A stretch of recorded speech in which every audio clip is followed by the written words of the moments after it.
አለሽ ይባላል አሁን አንቺ ሄሎ አለሽ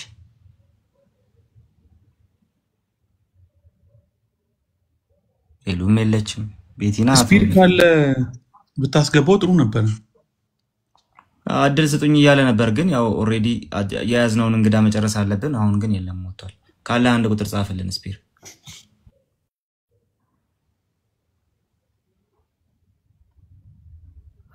የለም ስፒር ኦኬ ጋይስ ሄዋን ባትኖር አጋፔም ጥያቄ ነበረው ሄዋን ባትኖር ያሉበትን አሱት ያቺ ፈኒ ሞመንት ኖር ነበር ሄዋን ባትኖር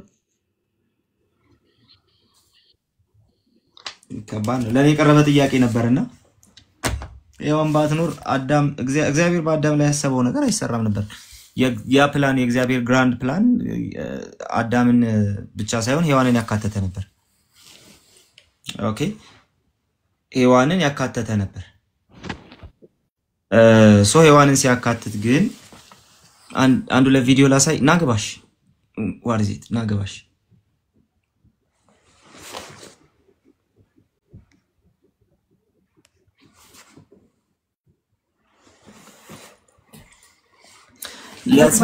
ባትቀበልስ የሚሉትስ ነገር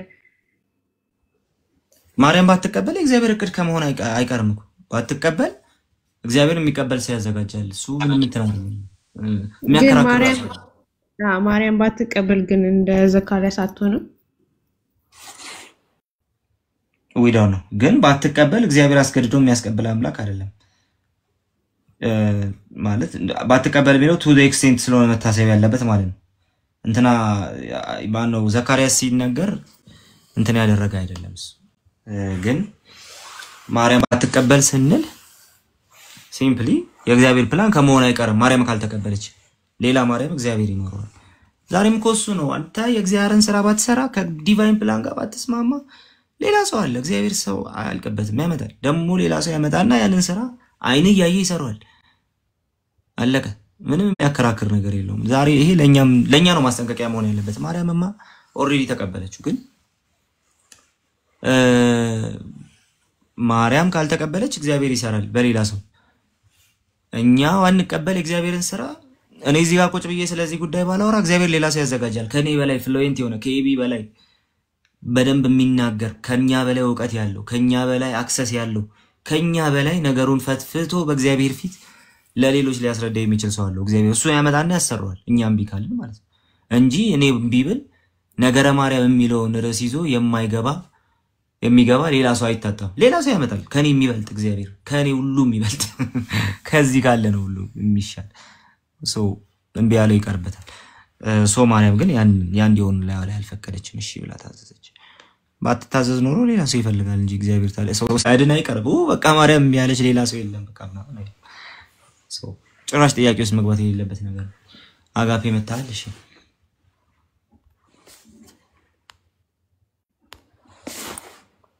ቪዲዮ ክፍት ነው ተመለሰ ጨለማ ነው ይሰማል ግን ጨለማ ነበር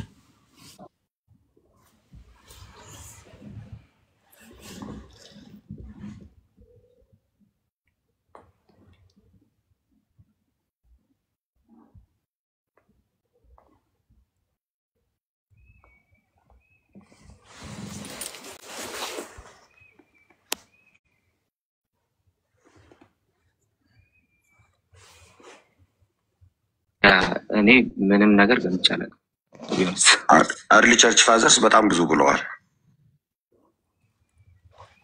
ምን ማለት እንደሆነ ጽፈዋል ሄዋን ምን ለማለት እንደሆነ ስለአዳም በጣም ብዙ ጽፈዋል ኮርስ እዚህ ላይ አሁን እሱ ከሀሳባችን ጋር ለምን መሰለህ መቤታችን ለኛ ምን ማለት እንደሆነች ትርጉም ስለሚሰጥ ማለት ነው በዛው ለምሳሌ I don't think ወደ ሀሳቡ ላይ የቆምን ስላልመሰለኝ ነው በጣም ያዝ ያደረኩት ይሄን ምክንያቱም እያወራን ያለነው ነገር የቤዛዊት ዓለምን ሐሳብ ስለሆነ የቤዛዊት ዓለም ሐሳብ ሄዋን ለአዳም ቤዛ መሆኗን ኮላሳየ ሄዋን ለአዳም ቤዛ መሆኗን እዛ ካላየን እዚህ መቤታችን ለሰው ልጆች ቤዛ እንዴት ሆነች የሚለው ማየት አንችልም እሺ ቆይ እንትን በሉትና ሁለተኛውን ጥያቄ በዛው አያይዤ መምህር በጠይቆት ደስ ይለኛል። ደምን ብሎ ነበር ኤቢና ቃሌ ይሰማል አይደል? አዎ ይሰማል። አባቶች በዚህ ጉዳይ ላይ ምንም እንዳሉ አላውቅም፣ አላነበብኩም ጭራሽ። ግን በቃ ሔዋን ባትኖር ኖሮ አዳም ብቻውን ነበረ። በቃ አይባዙም፣ እግዚአብሔር ፕላን የማይፈጸም አክቹሊ። ግን ኤቢ ምናልባት የምታውቀው ነገር ካለ መድኃኒቱ ግን የሚል ነገር የለም ወፍ በኋላ ላይ መድኃኒቱ ቤዛው እያሉ ስለነበር ማለት ነውና ሔዋን ያዳምም ሆነ ከአዳም በኋላ የመጡ ሰዎች ቤዛ መሆኑ አልተጻፈልንም። መድኃኒትና ቤዛ የሚሉ ቃላትን ደጋግሞ ሲጠቀሙ ነበር። መጋቢ ናቸው አይደል? መመራመሪያ ያንን ሲጠቀሙ ነበር። እሱን ግን አለልን በጭራሽ አንችልም። ባይኖር ኖሮ ብለው ግን በዛ ደረጃ አብራርተው የጻፉ አባቶች አይደሉ። ኤቢ ምን ትላለህ? የሆነ አንድ እንትን አለ ማነው ጆን ክሮሶስቶም የሆነ የተናገረው ነገር አእምሮዬ ላይ ትዝ ይለኛል ማለት ግን አሁን አላስታውስም እና መጠራጥረው ኤፍሬምን ነው ቅዱስ ኤፍሬምን ነው እሱን ለማንበብ እየሞከርኩ ነው። ኤፍሬም የቅዱስ ኤፍሬምን ስራ ወይም የኤፍሬም ሶራ ዘሲሪያን ስራ ማግኘት በጣም ከባድ ነው። ግን የሆነ አንድ ማርቨለስ ማዘር የሚል መጽሐፍ አለው እና ማርቨለስ ማዘር ላይ ኢቭን የሔዋንን ቨርጂኒቲ ኢምፖርታንት ያደርጉታል። ማለት ሔዋን ራሱ ያን ዲስኦቢዲየንስ ኤግዚቢት በምታደርግበት ጊዜ ቨርጂን ነበረች። ያ ደግሞ ከቨርጂናል ኮንሴፕሽኑ ጋር ሁሉ አብሮ ሲኖኒመስ እንዲሆን እንደ ይሄ ኤፒፋኔስ ቨርጂናል ወርክሾፕ ኦፍ ኢንካርኔሽን የሚለው በድንግልና የተገኘ ኢንካርኔሽን ከሔዋን ቨርጂኒቲ ጋር ሁሉ አብሮ የሚያያይዙት ነገር አለ። ግን ኤግዛክትሊ ኢቭ ማትኖር ማለት ቅድም የነገርኳችሁ ኢሬኔስ ዴሊብሬትሊ ጀነሲስ 1ን አልፈለገውም፣ ጀነሲስ 2ን ነው የፈለገው። ጀነሲስ 2 ላይ ኢቭ አለች ክሊርሊ። ጀነሲስ 1 ላይ ግን ኢቭ የለችም፣ ወንድና ሴት አድርጎ ፈጠራቸው ነው። ስለዚህ የሔዋንን የግድ መኖር ሄሬኔስ ስለፈለገው እዛ ጋር ሔዋን ባትኖር ኖሮ ብለው ነው የሚነሱት። ሔዋን እዛ ጋር ባትኖር ኖሮ ግን እኮ የለችም። ሪል የሆነ የጀነሲስ ክሬሽን አካውንት እኮ ጀነሲስ 1 ነው። ሔዋን ባትኖር ኖሮ የጀነሲስ 2 ሔዋን ባትኖር ኖሮ እዚህ ጋር ያለው የሳልቬሽን ፕላኑ በሪካፕቹሌሽን እውን አይሆንም ነበር። ይሄ ጎዶሎ ይሆን ነበር አይነት ነገር። በቃ የሔዋን መኖር አስፈላጊ ነበር። ለምን? በኋላ ኢየሱስ ማርያም ምትክ እንድትሆን የሔዋን ምትክ እንድትሆን ሰከንድ ኢቭ እንድትሆን ማለት ማርያም እንድታስፈልግ እዛ ጋር ሔዋን መኖር አለበት። ሔዋን ባትኖር እዚህ ጋር ነገረርነት ራሱ ፌል እንደሚያደርግ አይነት ነገር። በቃ አሁን ለምሳሌ አዳም ብቻ ቢስት አይነት ነገር ነው። አዳም ብቻውን ቢስት በቃ ክርስቶስ የሚመጣበት መንገድ ገና አስቀድሞ ጀነሲስ ላይ ተዘግቷል ነው ሐሳቡ። ስለዚህ ባትኖር የሚለው ሐሳብ የማርያምን ቪዚቢሊቲ ለማጉላት የመጣ ሃይፖቴሲስ ነው። ግን ኢትስ ኖት ጀስት ሃይፖቴቲካል አርጊውመንት፣ ኢት ሃዝ ደግሞ ቴዎሎጂካል ኢምፕሊኬሽን። ሶቴሮሎጂካል ኢምፕሊኬሽን እንዲኖረው ነው የተፈለገው። አይ ቲንክ ኤፍሬም ነው ማርቨለስ ማዘርን እያነበብኩት ነው። ካገኘሁት ሌላ ላይቭ ላይ ስንገናኝ ሼር አደርጋችኋለሁ። ቴንክ ዩ። ሁለተኛ ቪዲዮ አለ አጋቢ ከጥንት አብሶ ጋር የሚገናኝም አለ ደግሞ ለራሷን ቤዛ ናት ምናምን የሚለው እሱን ላሳይ። ምን እሱ ላይ ሐሳብ ምናልባት ስጣላችሁ ሜቢ ሁለተኛው ቪዲዮ ወይም አንደኛው ጥንት አብሶን ምንካ ይመስላል። የኛም አለ ለምሳሌ እኛው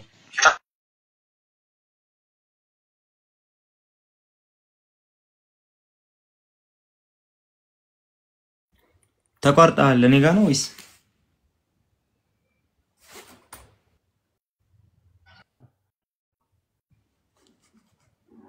አምላክ የመዳት ያለው እሱ ነው ጠበቃት እሱንም አንዴ ተጠይቄ ኤቢ መኪና እንደገጨኛ ዳኔ ብለኝ ከገጨ በኋላ አይደለም አይደል እሱ ዶክተር ነው እንደሆነ ማንንም መግባት አይችልም ነበር ከተባለ ማንንም መግባት አይችልም ከመጀመሪያው ጀምረው ተቋረጠ እሺ ተቋርጦ ነበር ጌታን ባትወልደው ኖሮ ለምሳሌ ጌታን ባትወልደው ኖሮ ምንም ኃጢአት ባይኖርባት እንኳን ወደ መንግስተ ሰማያት መግቢያ መንገድ የለም መመለስ አትችልም እኛ ኖሮባት አዳናት ሳይሆን የምንለው እንዳይኖርባት ጠበቃት ነው የሚተረጎም አሁን ለምሳሌ አምላክ የመዳት ያለው እሱ ነው ጠበቃት እሱንም አንዴ ተጠይቄ ኤቢ መኪና እንደገጨኛ ዳኔ ብለኝ ከገጨ በኋላ አይደለም አይደል እሱ ዶክተር ነው እንደሆነ ማንንም መግባት አይችልም ነበር ከተባለ ማንንም መግባት አይችልም ማርያምንም ይጨምራል አይደል ጌታን ባትወልደው ለጌታ መወለድ መመረጥ ማይኖርባት መጀመሪያ ተዘገጣባት ገባም ነበር ጌታ ባይወለድ ማርያምንም ይጨምራል አይደል ኦፍኮርስ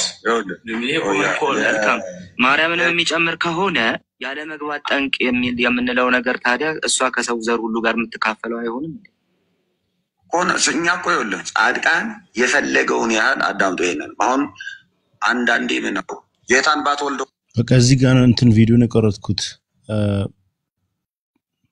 እስቲ ሐሳብ ስትዝ ላይ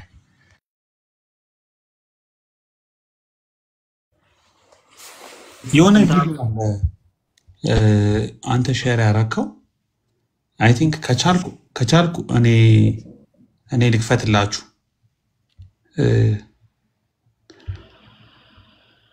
ሙሉ ያለው ዛቋላ ለምሳሌ ቃሉን አሁን አንተ ምክንያት ዲን ቤዛ ነው እኮ በዚህ ኮንቴክስት አይደለም ምክንያት የሚለውን ቃል ቤዛ ብለህ እየወሰድከው ያለው ማን ነው አንተ ቅድም ቤዛ ስትል ለራስ ለውጥ ማለት ነው ማንንም ሰው ለራሱ ለውጥ ሊሆን አይችልም የሚለውን ቃል ጥያቄ ለማንሳት ነው ቅድም ያነሳው ነው አይ አሁን እናስቀምጠው ተግባባን መስሎኝ ቆይ አንዴ ቃል ያንዴ ማለት ምክንያት ዲን የሚለው ነው ቤዛ ያለም ቤዛ እንድንላት አንዱ ምክንያታችን በሄሬኔስ አንዱ ምክንያታችን ምክንያት ደግሞ ትክክል አንዱ ምክንያታችን ማለት እኮሽ አሁን ምክንያት ዲን መሆኗ አንዱ ምክንያቱ ይሄ ቤዛ እንድትባል ምክንያት ከሆነ በዚሁ ኮንቴክስት ራሱ ሄሬኔስ የተናገረውን ቃል ለራሷ ምክንያት ዲናት ብለን ለራሷ ቤዛ ናት ምንልበት አግባብ እንዴ ኤግዛክትሊ ይቻላል እዚህ ጋር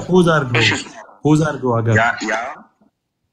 እሺ አሁን አርጊውመንቱ ምን መሰላችሁ ቤዛ ለሚለው ክርክር ማርያም ያለን ቤዛ ለሚለው ክርክር ሮጦ የጠቀሱት ሄሬኔስን ነው እንግዲህ 2-3 ሳምንት ስንደክም የነበረው እዚህ ላይ ነው አሁን ደግሞ ተመልሰው ሄሬኔስ ቤዛ የሚለውን ቃል ስላልተጠቀመው እና ቤዛ የሚለውን ቃል ከሄሬኔስ ስቶሪ ጋር አንድ ላይ ካስተሳሰር ነው የሆነ ሉፕ ሆል ስለሚያመጣ የሆነ ክፍተት ስለሚያመጣ በተወሰነ ደረጃ ሪዚስት ያደረገው አይ ቤዛ የሚለውን ቃል አልተጠቀመውም አልንጠቀመውም የሚል አይነት ሐሳብ ነው የመጣው ምክንያት ዲህናት የሚለውን ሐሳብ ቤዛ የሚለው ቃል አንዱ ምክንያት ዲህ መሆኑን የምትገልጹበት ነው ስለው ነው የተቀበለው ስለዚህ የሄሬኔስን ሐሳብ ምክንያት ዲህ መሆኗ ነው ቤዛ የሚለውን የተነሱበትን ሐሳብ በተወሰነ ደረጃ ሪትሪት የማድረግ የማፈግፈግ አይነት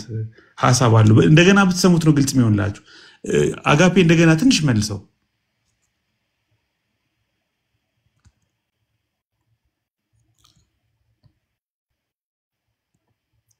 ምክንያት ዲን ቤዛ ነው እኮ በዚህ ኮንቴክስት አይደለም ምክንያት ዲን የሚለውን ቃል ቤዛ ብለህ እየወሰድከው ያለው ማን ነው አንተ ቅድም ቤዛ ስትል ለራስ እዚህ ጋር ፖዝ አድርገው አያችሁ ምክንያት ዲን የሚለውን ቤዛ ብለህ የወሰድከው አንተ ነህ እንግዲህ የ2-3 ሳምንት ቃሌ አልገረመህም ይሄ እንትን ያ ምክንያት ዲን የሚለው ቤዛ ማለት ነው ብለው ሄሬኔስን ነው ሲጠቅሱ የከረሙት ባይዘው 2 ሳምንት 3 ሳምንት እንግዲህ አሁን የሄሬኔስ ኮንቴክስት ፈጦ ሲወጣ ምክንያቱም እቺን ቤዛ የምትለዋን በሄሬኔስ ምክንያት ዲን ውስጥ ካስገቧት ይዛ የምትመጣው መዘዝ ስላለ በቃ በተወሰነ ደረጃ ሪዚስት ለማድረግ ነው የተሞከረው። እንቀጥል እንግዲህ ሳተው ቅድም ያነሳው ነው። አይ አሁን እናስቀምጠው ባባ መስሎኝ ቆይ አንድ ቃል ያንዴ ማለት ምክንያት ዲን የሚለው ነው ቤዛ ያለም ቤዛ እንድንላት አንዱ ምክንያታችን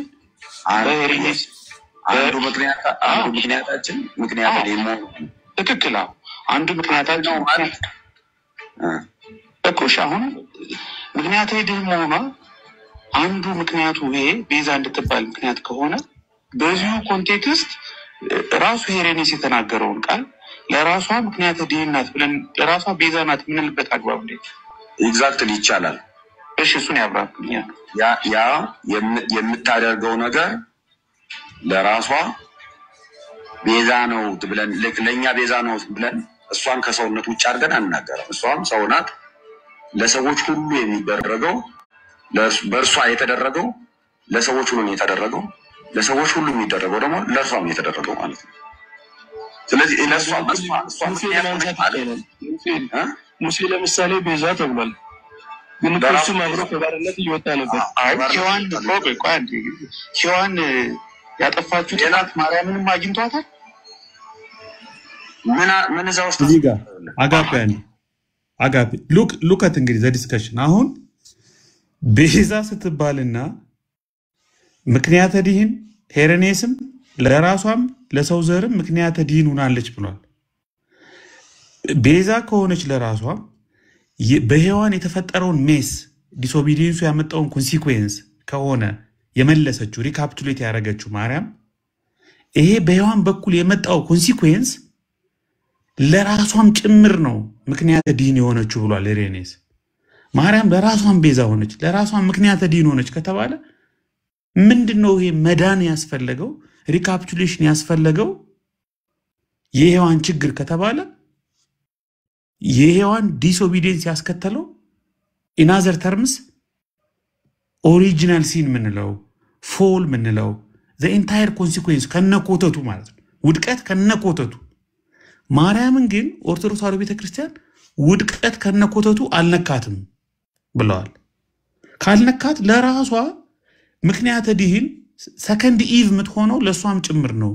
የኦልድ ኢቭ የድሮዋ ሔዋን ያጠፋችውን ሁለተኛዋ ሔዋን መለሰችው ከተባለ የመለሰችው የሷንም ነው ከተባለ ለራሷም ነው ምክንያተ ዲን የሆነችው ከተባለ በመጀመሪያው ሔዋን ታሳዝነኛለች።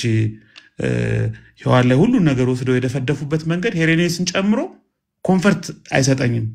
ግን ምክንያቱም ጀነሲስ 2 ስለተጠቀመ ነው እሱ። ኤኒዌይስ እሱ ሌላ ዲስከሽን ይሆናል። በመጀመሪያው ሔዋን የመጣው ኮተት ግን ማርያምም እንድትድን ለራሷ ምክንያት ሆናለች ብሎ ሄሬኔስ የተናገረውን አብሮ ነው ልንወስደው የምንችለው። አብረን ነው ማለት ይሄ ምንድነው የሚባለው ሾርባው ምንድነው አጥንቱ ይቅርብኝ ከመረቁ ነው መረቁ ይቅርብኝ ከአጥንቱ ነው አይነት እንትን ነው። ግን ቀጥል አሁን ግልጽ የሚሆነው ከዚህ በኋላ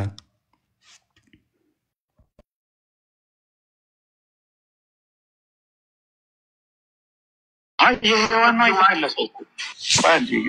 ሔዋን ያጠፋችው ጥላት ማርያምንም አግኝቷታል። ምን እዛ ውስጥ አስገቡ አይደለም። የሔዋን ነው የተመለሰው። ሪካፕቹሌት የተባለው እኮ የሔዋን እኮ እሷ መድኃኒቴ ብላለች። ራሷን ጸሎት ማርያም እናያነሳው ለራሷን ቤዛ ናት ካልን እኮ ሪካፕቹሌሽኑ ተመልሶ ለሷም ይሰራል እያልን ነው። ለምሳሌ ቤዛ ሲባል እንዴት ነው ታዲያ? ይሄው እኮ ምክንያት ዲን ሆነች ከተባለ የሔዋን ኃጢአት ነው ከተባለ ማርያምን እንዴት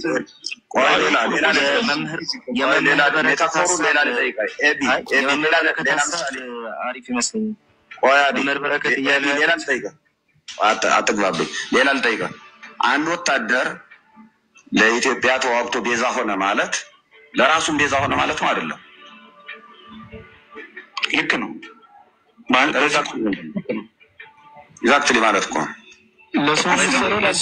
የእኛን ቴስት ነው የሚሰራው መምህር። አይደለም እሱን አፌክት አድርጎታል ማለት ብቻ አይደለም። እንዴ ግሎሪው ለራሱም ነው ማለት ነው። ኖ የሚመጣው አይደለም የሚዋጋለት ትሬቱ እሱን አይመለከተው። ትሬቱ እሱንም ስለሚመለከተው እኮ ነው እሱን ዲፌንድ የሚያደርገው። ማርያም የሔዋን ትሬት ካላገኛት ለራሷ ቤዛ እንዴት ትሆናለች? ይሄ ከእናንተ ጥንታብሶ የለባትም ከሚለው ሀሳብ ጋር የሚጋጭ ይመስለኛል። በዛ መንገድ አሁን እሱ መዳን የሚለው ኮንሴፕት ጥንታብሶ ወይም የአዳም ኃጢአት አለባት የለባትም ከሚለው ጋር ብቻ አይደለም የሚያያዘው። እሺ እዚህ ጋር ቁሙ አጋፔ። ጥንታብሶ ነሰሰርሊ ከኃጢአት ጋር ብቻ እንኳ ባይያያዝ ማለት አናሎጂው ራሱ ባክፋየር ነው ያደረገው። አንድ ወታደር የሀገሩን ጠላት ሲከላከል የሚመጣው ጠላት ወታደሩ ኤግዘምትድ ነው እንዴ? ለወታደሩም ስጋት አይደለም እንዴ? የመጀመሪያው ሔዋን አጠፋች የተባለችው ሁለተኛው ሔዋን ማርያም የምትመልሰው ማርያምን ይመራራታል እንዴ? ኤግዘምትድ ናት እንዴ? ኤግዘምት ትችላለች። ከዛ ከኃጢአት ጋር ብቻ እንኳን ከተገናኘ ኦሪጂናል ሲን ነሰሰርሊ ከኃጢአት ጋር ላይ አይገናኝም። ለምሳሌ ኢስተርኖች እንደሚሉት ነሰሰርሊ ኃጢአት ብቻ አይደለም። እዚህም ያሉ ቲክቶክ ላይ ያሉ አፖሎጂስቶች የኦርቶዶክስ አፖሎጂስቶች ኃጢአት እንደሌለባት እናምናለን ይላሉ። ነገር ግን ኦሪጂናል ሲን ወይም ጥንታብሶ ስሙ ምንም ይባል ያ ኮንሲኩዌንስ ግን ውድቀት ያመጣው ኮንሲኩዌንስ ግን የወደቀውን ስጋ እንድትይዝ ሞት እንዲገጥማት ፈተና ድካም እንዲገጥማት ምክንያት ሆኗል የሚለውን ይቀበላሉ። እዚህ ያሉ ቅድም ቃሌን የሆነ ቤት ውስጥ ስም እንዳጠራ የወንድሞቼ ስም እንዳጠራ ስተትራት ቤተክርስቲያን እንዳትል ምናምን ብሎ አንዱ ሲንጨረጨር ነበር እና እኔ እንደውም ማን ነው ሚውት የሚያደርገው ማን ነው የሚያወርደው ምናምን እያሉ የሆነ ስውር እጅ ሲያወርዳቸው ነበረ። ያን ሰው ግን መናገር አልፈልግም። ኤኒዌይስ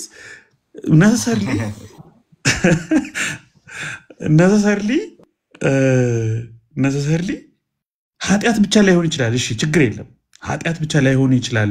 ኦሪጂናል ሲንን ማርያም ኃጢአት አላገኛትም እንበል ችግር የለም።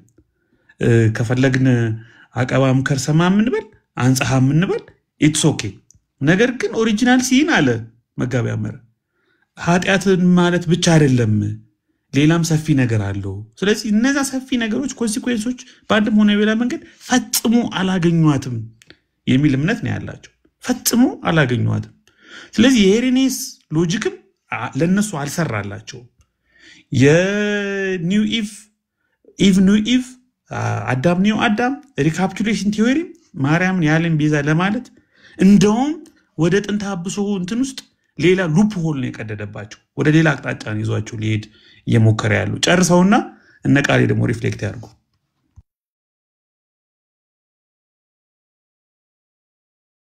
እዚህ ጋር አልቋል። እዚህ ፓርት ነው የቆረጥኩት። ሙሉን መስማት ከፈለገንም እጄም ማሰማት እችላለሁ። ትንሽ ሪፍሌክት አድርጉና እነ ቃሌ ብንጨርስ ይሻላል። በቂ እሺ። በዚህ ስፍራ ላይ እንደታየው ነገር በተለይ ከዚህ ከጥንታብሶ አንፃር የተነሳው ነገር አደጋ ፈጥሯል። እሱ ነበር በጣም በሰፊው ሲታይ የነበረው ማለት ነው። ምክንያቱም በነገረ ማርያም ውስጥ ማርያምን ቤዛ ብሎ ለመጥራት ሄሬኒዮስን የሚጠቀሙት ከሆነ ዋናው ጉዳይ ስለሆነ ማለት ሄሬኒዮስን በዚህ ውስጥ ማርያም ቤዛ ናት የሚለውና ቤዛዊት ዓለም ናት የሚለውን እንትን ለማድረግ የሚጠቀሙ ከሆነ ለራሷም ለተቀረው የሰው ዘርን ብሎ ዲፋይን ስላደረገው ኳሊፊኬሽኑን በጠበቀ መልኩ ነው። ኳሊፊኬሽኑ ይሄ ነው። ለራሷና ለተቀረው የሰው ዘር ኳሊፊኬሽኑ በአጠቃላይ ይሄ ነው። ስለዚህ ለራሷና ለተቀረው የሰው ዘር ብሎ ኳሊፋይ ካደረገ በኋላ ማርያም ጥንታብሶ የለባትም ማለት አይችልም። እሺም ከምንድነው ምንድነው ነው? አሁን ኤቢን በኋላ ላይ ምን አሉት? እንደው ምን አስገባ እዛ ውስጥ አሉት። እዛ ውስጥ ምን እንዴት አንገባም? ማርያም ከምንድነው ምንድነው? ማርያም ከምንድነው የምትድነው? ከምንድነው ምንድነው ሲባል አራ ከሚመጣው ሞት እንዴ እኮ ማርያም ባትታዘዝ ኖሮ ትሞት ነበር። አዎ እኮ ታዲያ እኮ በሰው ዘር የሚመጣው ሁሉ እሷንም አግኝቷታል። ጥንታብሶ አለባት ማለት ነው። አይ አይደለም እኮ ከምንድነው ምንድነው? ይሄ አጣብቂኝ ነበር። በተለይ በቤተክርስቲያኒቱ ኦፊሻል አቋም ማርያም በአዳም ምክንያት ከመጣ መርገመ ስጋ መርገመ ነፍስ ንጹህ ናት ከሚለው ትምህርት ጋር ፊት ለፊት ነው የሚጋጨው። ሄዱ ፊት ለፊት ነው የሚላተሙ። በ120 ስፒድ መጥቶ ነው የሚላተሙ ከዚህ ትምህርት። ይሄ እጅግ በጣም ከባድ ነው።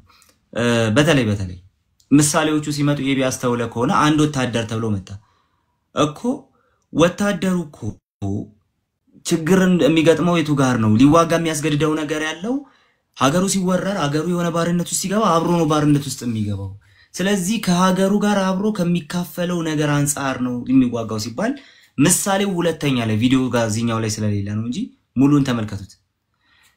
ምሳሌው ግን በኋላ ተሻሽሎ መጣ። ነፃ ቢሆን ራሱ ተብሎ ማለት ነው። ነፃ ቢሆን ራሱ ይዋጋል የሚል አይነት ሐሳብ መጣ። አሁን ነፃ ቢሆን የሚለው ኳሊፊኬሽን ምን ያደርጋል ማለት ነው? በማርያምና በሰው ዘር መካከል ሄሬኒዮስ ከተናገረው ነገር ጋር ሄዶ ይጋጫል። ምሳሌውን አይደንቲፋይ አድርገውት ራሱ ማለት ነው ይሄ ችግር እንደሚያመጣ እሱን ምሳሌ ሞዲፋይ ለማድረግ ሲሞከር ሄዶ ከሄሬኒዮስ ጋር ይጋጫል። ምክንያቱም ሄሬኒዮስ ንጹህ ናት አላለ። ሄሬኒዮስ እንደነሱ ማርያም ከዚህ ከመርገመ ነፍስ ከመርገመ ስጋ ነፃ ናት አላለ። እንደውም ለራሷና ለሰው ዘር ሁሉ ብሎ ሔዋን ራሷም ጠፍታለች፣ ራሷም ጋር ሞት መጥቷል፣ የሰው ዘርም ጋር ሞት መጥቷል። ሔዋንን የለየ ነገር እንደሌለው ሁሉ ከሰው ዘር ሁሉ በክርስቶስ ቤዞታዊ ስራ ውስጥ ማርያምን ከሰው ዘር የሚለይ ምንም ነገር የለም። ይሄ በቀጥታ የሚግላተም ነገር ነው። ስለዚህ ማርያም ለራሷ ቤዛ ሆናለች ለማለት ያስችላል ማለት ነው። ምንድነው የሚያመጣው? በጥቅሉ የሚያመጣው የማርያም ቤዛዊት ዓለምነት ጉዳይ ላይ ኃይለኛ ቴዎሎጂካል ኢንኮንሲስተንሲ ያመጣል። ኃይለኛ። ስለዚህ እንግዲህ ይሄ ክርክር የነበረው በዛ ነው። አንድ ያደነኩት ነገር ያንን ላለማስነካት ትልቅ ተጋድሎ አድርገዋል ነበር። ግን ደግሞ ሳይነካ ማለፍ በምንም ታምር ሳይነካ ማለፍ የማይችል ነገር ወይ እዚህ ቲክቶክ ላይ እንዳሉት እንዳንዳንድ ወገኖች አይ ማርያምማ ጥንተ አብሶ አለባት ብሎ ማስቀመጥና በኋላ ላይ የቤዛነት ጉዳይ ሲመጣ እሱ ላይ መጋደል ይሻላል። ካልሆነ ግን ጥንተ አብሶ የለባትም ከተባለ በኋላ አደጋ ነው። ወይ ጥንተ አብሶ አለባት ለሚሉት ወገኖቻችን ደግሞ ምላሽ እንስጥ። እዚህ ላይ ጥንተ አብሶ ካለባትና ማርያምን ቤዛ ኩሉ ዓለም ብለን ያንን ትርጉም ከሰጠን በኋላ ጋይስ ቆይ ኢንማ ካሜራ ከፍቼ ነው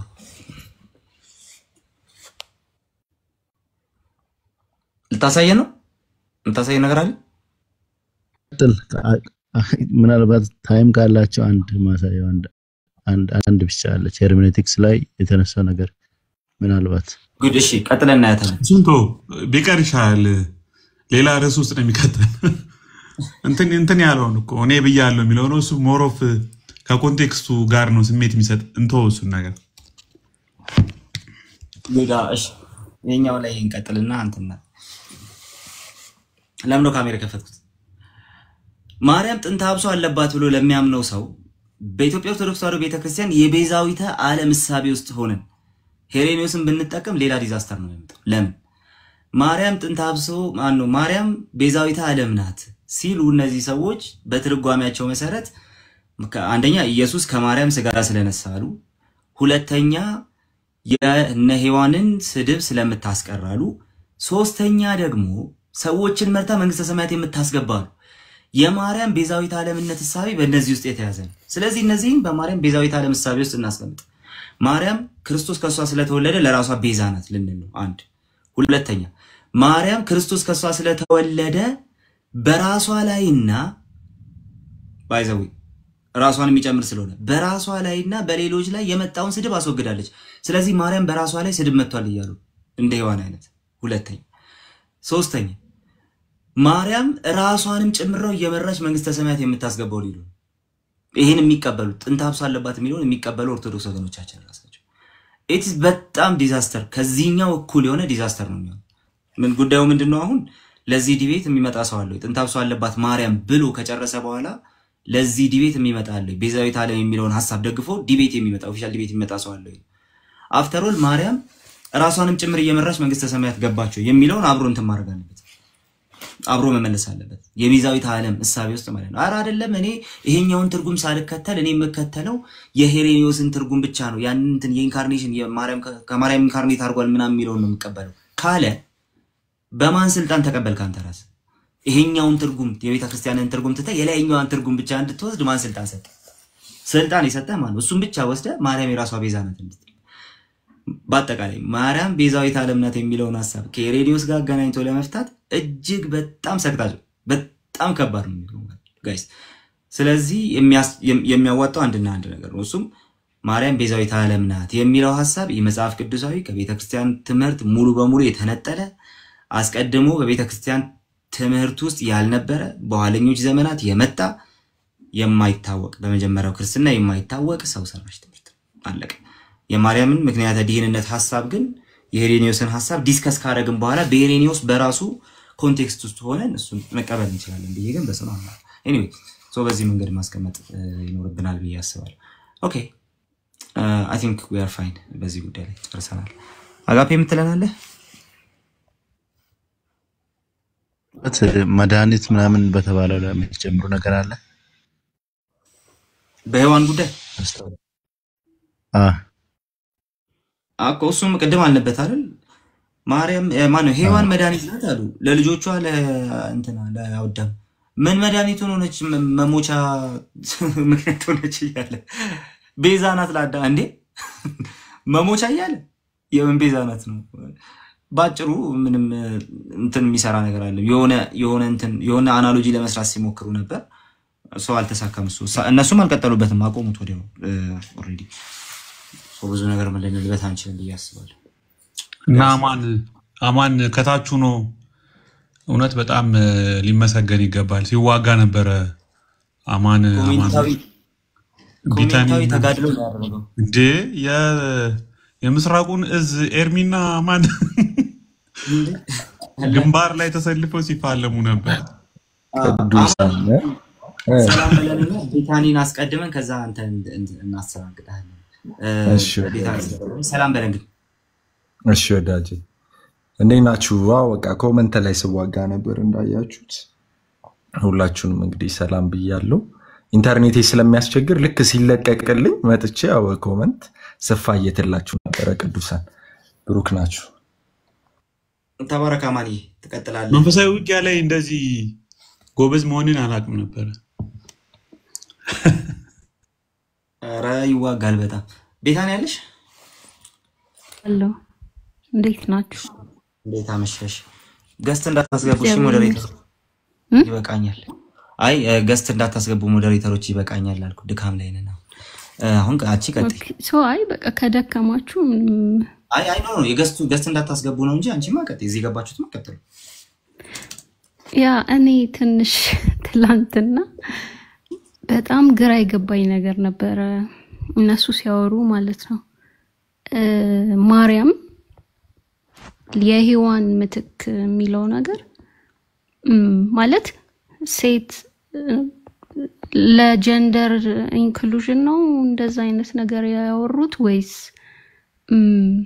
ማለት አሁን ሔዋን ላጠፋችው ጥፋት በሔዋን ምክንያት ለመጣው ሴቶች ላይ ለመጣው ችግር ማርያም ናት ያስወገደችው ያንን እንትን የሴቶችን ስም የመጥፋት ምናምን የሚል በፊት እኮ እናንተን እንደ ሰውም አንቆጥራችሁም ነበር አብረናችሁ ራሱ እንድንሄድ ነው በማርያም ምክንያት ነው። በቃ በጣም ይዘገንን ንግግሮች ነው የሰማሁት። ማለት በጣም ሚሶጂኒስት ነው ግን ኤኒዌይስ እሱ የፐርሰናል ቢያዝም ሊሆን ይችላል። ግን ግራ የገባኝ ነገር ክርስቶስ ለሁሉም አይደለም ወይ የሞተው? ለምንድን ነው ማርያም የሴቶችን እንትን መወከል ያለባት? ለሴትም ለወንድም አይበቃም ወይ የክርስቶስ ቤዛነት? እኔን ነፃ ወጣኝ ብዬ ማስበው ክርስቶስ ነው እንጂ የግድ ሌላ ሴት ሴቶች ላጠፉ ጥፋት የሆነች ሴት አይደለችም ዋጋ የከፈለችው ክርስቶስ ነው ለሁላችንም። እና ልክ በሔዋን ምክንያት ነው ኃጢያት ወደ ምድር የመጣውና ሔዋን ሰውን ሁሉ ኃጢያተኛ እንዲሆን ያደረገችው ነው። እንደውም መጽሐፍ ቅዱስ ላይ ከሚለው በተቃራኒ ማለት ነው። መጽሐፍ ቅዱስ ላይ እንግዲህ ሰዎችን ወክሎ የተጠቀሰው አዳም ነው። በአዳም ምክንያት ነው አይደል ኃጢያት ወደዚህ ምድር እንደገባና በክርስቶስ ምክንያት እንደዳንን ነው የሚናገረው። እኔ እስከምረዳው ድረስ ነው። ያ ማለት ሁላችንም ሴትም ወንድም አጥፍቷል ያለ ምንም ልዩነት ሁሉም ተሳስቷል፣ ሁሉም የእግዚአብሔር ክብር ጎድሎታል ይላል እንጂ የተለየ ጥፋት ለሴቶች አይሰጥም መጽሐፍ ቅዱስ። የተለየ ጽድቅም ምንም አይሰጥም ለማንም ማርያምን ጨምሮ ማለት ነውና ያልገባኝ ነገር የግድ መኖር አለበት ወይ ለሴት ተወካይ ክርስቶስ ሁላችንንም ወክሎ የኛን ኃጢያት ወስዶ ቤዛ ሆኖናል ስለዚህ ለምንድን ነው እንደዛ አይነት ነገር መነገር ያስፈልገው ኢቭን የሔዋንና የማርያም ንጽጽር ራሱ ምንም አልገባኝም ሶሪ ወደ ኋላ ለመለሳችሁ ምችላለው ምናልባት እናንተ አውርታችሁበት ሊሆን ይችላል እኔ ከገባው በኋላ ግን ስላልሰማው ነው ሶሪ ገብቷችኋል አይደል ሐሳቤ ገብቶናል ቢታን ቀደም አውርተንበታል እግዚአብሔር ይስጣችሁ እሺ እንደምንም ስለተረዳችሁ አይ ተረድተናል ምንድነው እንትኑ ቀደም አክቹሊ በደንብ አውርተንበታል በተለይ ሪካፕቹሌሽን ቴዎሎጂ ሲነሳ በክርስቶስና በአዳም መካከል ነው ኤቢ ቀደም ኮሜንት እየጻፈ ነበር ያ አዳም ኢየሱስ ነበር ያ እንትን የነበረው ማለት ነው ኦሬዲ የሪዴምፕሽኑ ጥግ የነበረው ኢየሱስ ነበር አዳም በዛ ውስጥ ምን ነበር ሪፕሬዘንታቲቭ የነበረው እሱ ነው ሔዋን አሳተችኝ ሲል ማን አንተ እንደውም እሷን ሰምተ ስለበላ ብሎ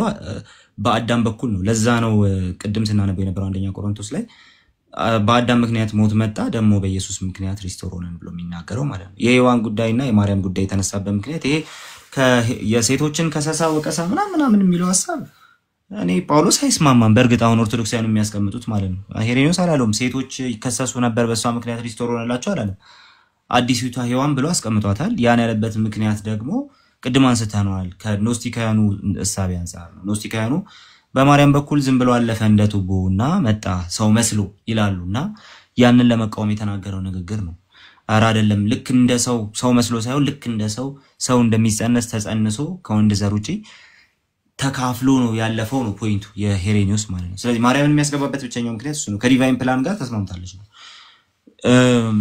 ግን ለሴቶች ሁሉ ወቀሳ ከሰሳ መድኃኒቱን ብሎ አላስቀመጠም እሱ ያንን ማስቀመጡ ብዙ አስፈላጊም አይደለም ጳውሎስም አይስማማም እንደዛ ቢባል ማለት ነው ለቲሞቴዎስ ሲነግረው አይታችሁት እንደውም መተላለፍ ወድቃለች ይሏል በማርያም ከመጣች በኋላ ነው እሱ ነው የሚል ማርያም ጌታን ከወለደች በኋላ ስለ ሴቶች መናገር ካስፈለገ ድረስ ይላል ማርያም ሴቶችን ዝቅ ያደረገ ሳይሆን በዛ አካባቢ የሚረብሹ ሴቶች እዛ ድረስ ሊነገራቸው ይገባ ስለነበር በዛ መንገድ ያስቀምጣል አረ እንደውም በመተላለፍ የወደቀችው ሴቷ ናት ብሎላ አስቀምጦታል ስለዚህ በማርያም ምክንያት ሪስቶር ሆነላቸው እንጂ ግን አላለም በማርያም ምክንያት የሴቶች ከሰሳ ወቀሳ ሪስቶር ሆኖ ምናምን የሚል ነገር ውስጥ አያቆም ጳውሎስ አያቆም ጴጥሮስ አያቆም ሐዋርያት አያቆም ሐዋርያና አያቆም ሄሬኒዮስ ራሱ አያቆም ምናምን እሱ በኋላ የመጣ ዲቨሎፕመንት ነው ያው እኛም አንቀበለው እሱ እንትን ስላልሆነ ማለት ነው ሪፕሬዘንታቲቭ የሆነው አዳም ነው ግን እነሱ ማምጣት ካስፈለጋቸው በራሷ ላይ ጭምር የመጣን ነገር ያንን በሴቶች የመጣ ከሰሳ ሲሉ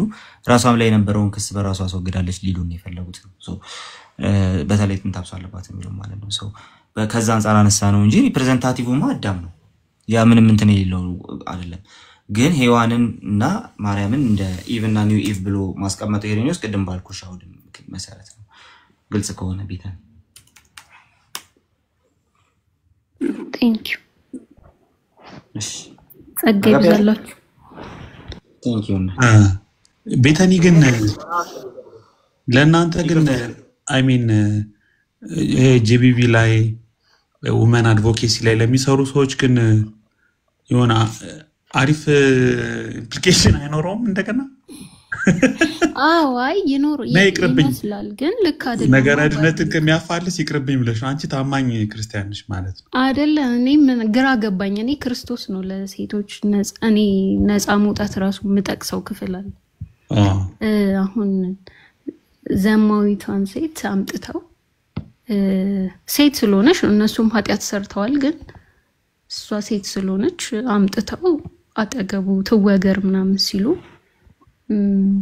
ከናንተ ኃጢያት የሌለበት ይውገራት ያለው የሴትም የወንድም ኃጢያት እኩል እንደሆነ ለማሳየት ነው ብዬ እኔ የምረዳውና ክርስቶስ ሆኖ ያለ ለመብቴም ለምንም የታገለልኝ ለስጋዬም ለነፍሴም ነፃነት የታገለልኝ ከዛ ግን ማርያም ራሷ መድኃኒቴ አምላኬ የምትለውን አካል ለምንድን ነው ቅድስት ድንግል ማርያም ራሱ አትቀበለውም? ይሄን ሐሳብ ነው እኔ ግራ ስለገባኝ ነው። ማለት እንደውም መጀመሪያ ላይ እኮ ሲወራ ጭራሽ ሴቶች ነፃ የወጡት በማርያም ምክንያት እንደሆነ ነበር ሲወራ የነበረው። እንዴ ክርስቶስ ለሴቶች ምንድነው ያደረገው ምናምን የእውነት ያልኩኝ ታዲያኛ ክርስቶስ አልሞተልንም ማለት ነው ምናምን ብሎክ ሲያረጉሽ ተገላገልሽ አይደል? ብሎክ ሲያረጉሽ በሰላም በጊዜ መጨረሻ ላይ ብሎክ አደረጉኝ። ያ ቴንክ ዩ ቤታን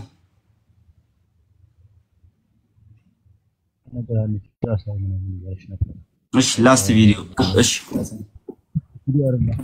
የተጻፈ ነገር ነው አይታላ ይነበባል አንብበው እስቲ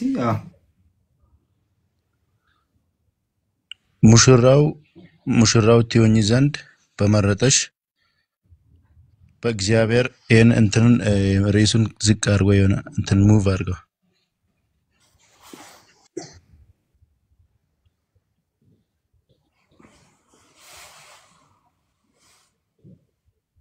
ሙሽራው ትሆኚ ዘንድ በመረጠሽ በእግዚአብሔር አብ ስም ከአንቺ ሰው ሊሆን በወደደ በእግዚአብሔር ወልድ ስም ማደሪያው ባደረገሽ በእግዚአብሔር መንፈስ ቅዱስ ስም እመቤቴ በማርያም ሆይ ላንቺ ስለ ጥንቱ ነገር እጽፍልሻለሁ። በአዲስ ምስጋና አንቺን አመሰግናለሁ። አንቺ ለዓለም ፍጥረት ሁሉ መጀመሪያ ሆነሻልና ለጥበባዊ ሥራ ሁሉ ፍጹም መሰረትን ሆነሻልና ምሽትን ማታውቂ ንጋት ጠዋት ሆይ እግዚአብሔር በአንቺ ሰማይንና ምድርን ፈጠረ። ባሕርንም ቃልያትን ፀሐይን ጨረቃን ከዋክብትን ዘመኖችን አመቶቹን በጋን ክረምትን ቀናትን ሳምንታትን በዓላትን በግልጽ የሚታየውን የተሰወረውን ዓለማትን ሁሉ ፈጠረ።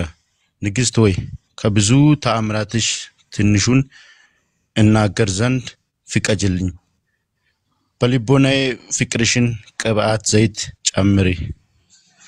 አንቺ ከምን ላይ ነው ይሄ ነገር? እንዚራ ሲባት ነው ይታወቃል። በጣም ከባድ እኮ ነው፣ ጸሎት እኮ ነው። ዮሐንስ ወንጌል ምዕራፍ 1 ቁጥር 2 እኮ ነው በክርስቶስ ዓለማትን በክርስቶስ ፈጠረ የሚለው እኮ ነው።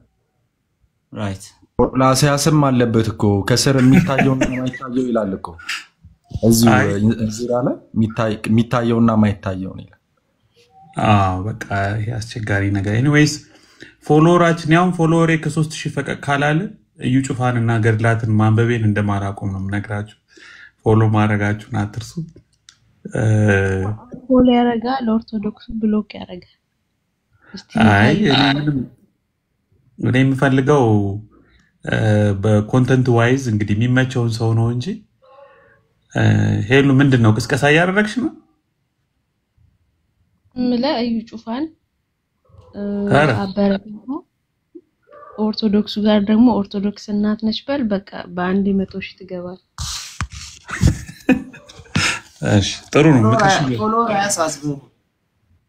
ፎሎወር አያሳስብ በቃ ዝም ብለህ እንደ አንዳንድ ሰዎች መሆን። እኔ አካውንቴን ሰጣለሁ። አረ እኔ አንድ መዝሙር አለ ነይ የሚል መዝሙር አለ በቅርቡ በጣም እንትን ያልኩት እሱ ላይ አተኩራለሁ። እሱ ላይ ሊፕሲንግ ትሰራለህ በቃ። እሺ ባሉ ጨርሱ፣ የመሸ ነው ወንድሞቼ እህቶች። እሺ አማኒ ምን የምትለን ነገር አለ? የመጨረሻ ከአንተ እንትን ያ አባ ጊዮርጊስ ዘጋስጫ ማለት ኢትዮጵያዊ ቄርሎስ ብለው የሚጠሩት ሰው ነው በነገራችን ላይ። እና ለማርያም ያምልኮ መስዋዕት ተሰዋልሻለሁ የሚል ጸሎት አለው። እንገዛልሻለንን ተውት ስንት እንትን እንዳለው ማለት ነው። እና ከዚህ በፊት እንትን እኔ ቪዲዮ ሰርቼበት ዲያቆን ዘማርያም መልስ ሰጥቶበት ነበርና ባለፈው ነበር ኬቢ መምህር በረከትን ስጠይቅ እሳቸው ደግሞ የተለየ መልስ ነው ያላቸው። የእሳቸው መልስ ደግሞ ሌላ ነው። ከአንድም ሁለቴ እኮ ነው የአምልኮን መስዋዕት እንሰዋልሻለን የሚለው እዛው ጋር ማለት ነው። ከዛ እንገዛልሻለን ይላል። እንዚራ 7 ላይ እዚሁ ላይ መሰለኝ እሱ ያለው እዚሁ እንዚራ 7 ላይ ከዛ እንገዛልሻለን እያለ ይቀጥላል በተደጋጋሚ። ያ በጣም ዊርድ የሆነ ጽሁፍ ነው። እኔ እንግዲህ አሁን አባቶች ይሳሳታሉ የሚለው በዚህ ነው ሊታመን የሚገባው። እዚህ ድረስ ይሳሳታል። ሃኒ ወይም ሄሉ አይ ዶንት ኖ ማን ነበር ዲያቆን ዘማርያም ጎበዝ ነው መልስ ይሰጣል እንደዚህ አይነት ነገሮችን ምናምን ሲባል እሰማለሁ። ለምን ቢያንስ ማርያም ላይ ያሉ እነዚህ ገድላትና ድርሳናትን ለምን አጠይቁትም? ግን ቤቱን ከፍቶ እነዚህን እንዲያብራራ ሃና ገብሩ በተለይ አይ ስትገባ ያስወራህን። በነገራችን ላይ ዲያቆን ዘማርያም አይ ቲንክ ከሁለት ሳምንት በፊት በመጃ ጉዳይ ያወራን ነበር። ግን መቼም ነው ማያስወራክ። ጥያቄ እሱ ነው የሚጠይቅህ፣ አታወራም። ግን በእንደዚህ በገድል በታምር ዙሪያ መልስ ይሰጣል ቤቱን ከፍቶ። ካልጠየቅሽው ካላወራሽማ ኢምፖዚሽን ነው የሚሆነው፣ ምንም ትርጉም የለውም ማለት ነው። ግን እስኪ ቆይ እኔም እሞክራለሁ እንግዲህ የሚያገናኘኝ ብሮከር ካገኘው። ሃና መጣች እንዴ? እስቲ ሃኒ ሰላም ለእናንተ ሁላችሁም። ስፒር የሚለውን ስሙት። ተማ ምን አለ ስፒር? እውነት እኮ የሆኑ አንዳንድ ቤት በላይ ታውቃላችሁ እንዴ? ቀላል ናቸው እንዴ? አንዳንድ ቤት እኮ የሚነበቡ ገድላት ምናምን እኔ ኦርቶዶክሶችም ያውቋቸው አይመስለኝም። ያ ምን ተደረጉ? አሁን ዶግማ አይደሉም ተባሉና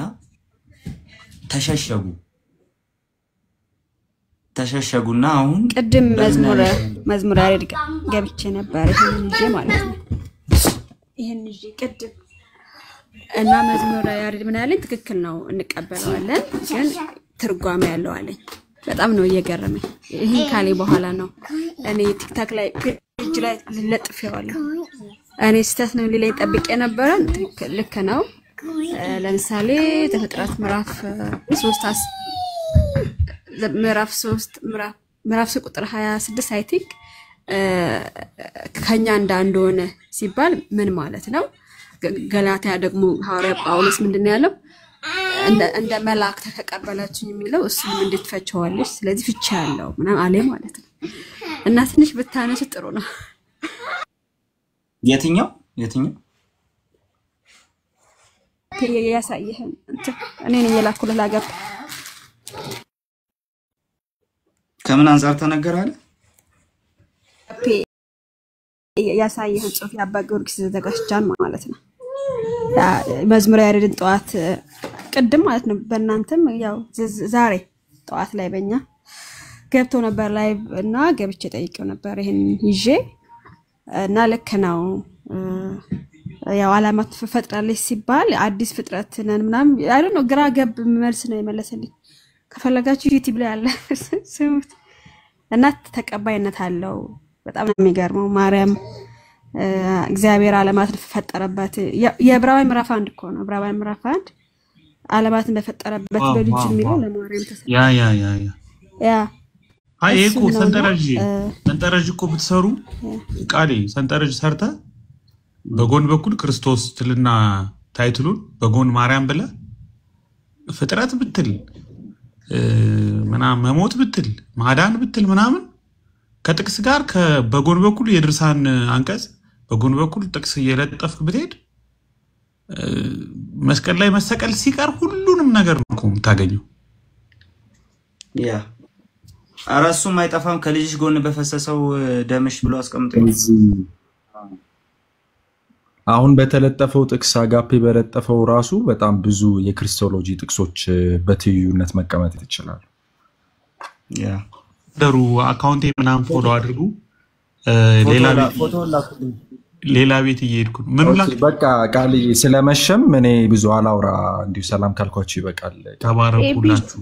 አማኒ ቃሌን አስተዋውቁት እንጂ ቃል ብናስተዋውቁት ለኤቢ እሺ ቃል አላየሁትም። አንቺ ቀና ብዬ ራሱ ስልኩ ጉደኞች እኮ ናቸው።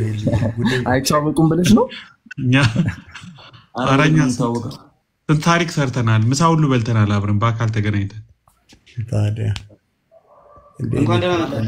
በጣም አስተናባሪ ነበሩኩ። ታዲያ ቃልዬ ሰላም ብያለሁ። እንዴት ነህ? ቃላ ሰላም እንኳን ደህና መጣህ። ጉድ ቱ ሲ ዩ ብራዘር።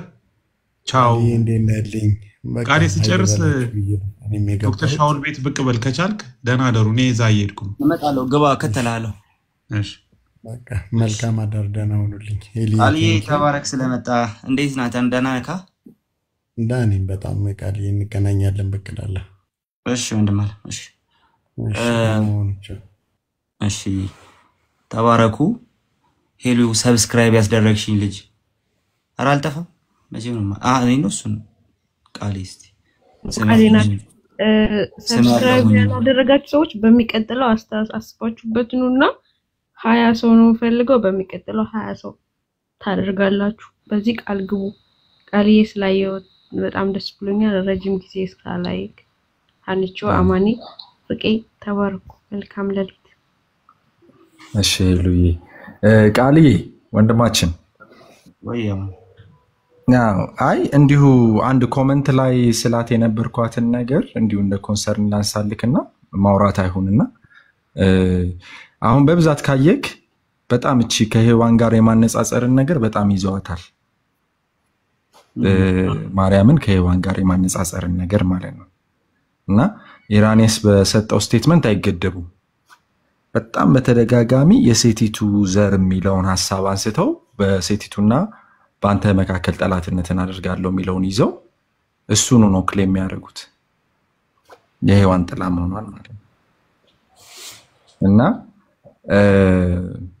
እዛ ላይ ቦልድሊ አንድ መነገር ያለበት እውነት ምንድነው? በመጽሐፍ ቅዱስ መሰረት በዋነኝነት የሔዋን ጥላነት ከቤተ ክርስቲያን ጋር እንደሆነ ኤፌሶንንም ጠቅሶ ማንሳት ይቻላል። እና የሕያዋን እናት የተባለችው ከዛ ደግሞ ክርስቶስ ኢየሱስ ያጫት የክርስቶስ ሙሽሪት የተባለችው ቤተክርስቲያን እንደሆነች እሱ በደንብ መነገር ያለበት ይመስለኛል። ለአዳም ሔዋን እንደሆነችው ለክርስቶስ ቤተክርስቲያን እንደሆነች በደንብ መነገር ያለበት ይመስለኛል እሱም ሐሳብ። ምክንያቱም ያቺ ነገር ተይዛ ብዙ ተለጥጣ ብዙ ትምህርት እየተሰራባት ስለሆነች ማለት ነው። ይሄን ልልህ ነው። በሰፊው መስራታችን አይቀርም ኔክስትም እና ልክ ነህ፣ በደንብ እንመለከተዋለን። ምንድነው የማርያምና የሔዋንን ጉዳይ አንስቶ ታይፖሎጂ መስራት በመጽሐፍ ቅዱስም አለ በቤተክርስቲያን አባቶችም ከዛው ከሁለተኛው ክፍለ ዘመን ጀምሮ ነበር። ግን እዚህ ድረስ የተለጠጠ ወደ አምልኮ ሰብ የሚቀርብ አይነት ነገረ ማርያም ግን አልታየባቸውም። ሰው ከዛ ከሔዋን ጀምሩና ሪስቶር መደረግ የሚለውን ሐሳብ ይዙና በዛ ደረጃ ይሄዳሉ።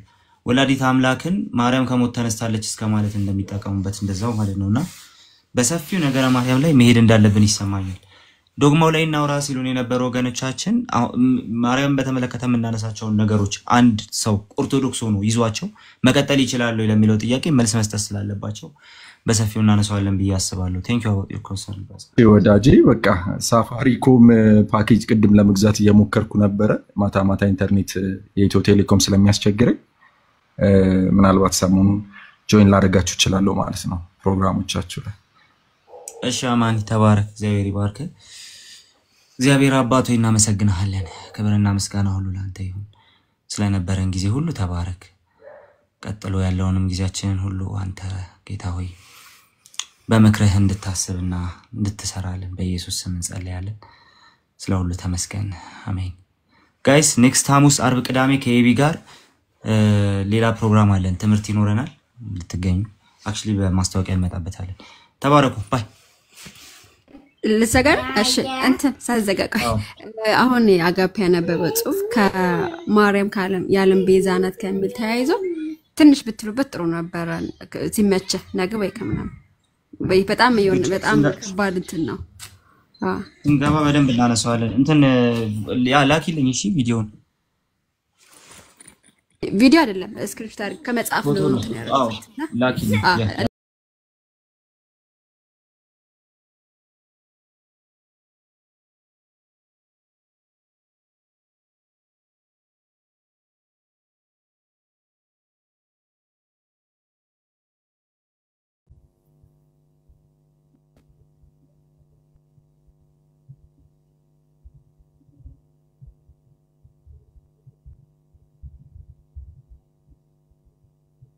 አሁንስ ይሰማል? ይሰማል። አዎ እሺ ቁጥሩን እንትን እያልኩ ተናገር። እስከዛው አንተ የሆነ ሐሳብህን ግለጽና እኔ እንትን እያልኩ እኔ ሐሳቤን ፈለሽ ሐሳብን ፈልግ። ግን እኔ ዋና የፈለኩት ዮሐንስ ራዕይ ምዕራፍ 4 ላይ አንድ ምስጋና ያቀረቡት አለ ለየት ያለ ስግደት ጌታችንና አምላካችን ሆይ አንተ ሁሉ ፈጥረሃልና ስለ ፍቃድም ሆነዋልና ተፈጥረዋልምና ክብርና ውዳሴ ኃይልም ልትቀበል ይገባሃል። ለምንድን ነው ያሉት? አንተ የምትመለከው ራሱ ሁሉን ስለፈጠርክ ነው።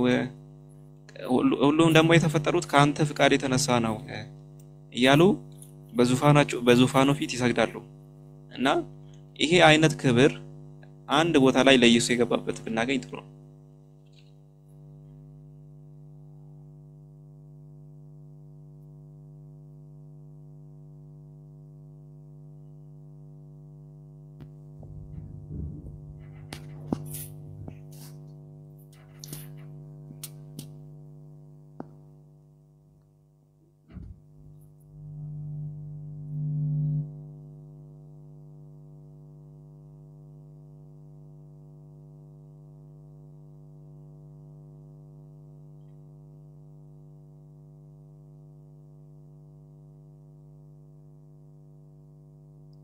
ሳሚ አላገኘም?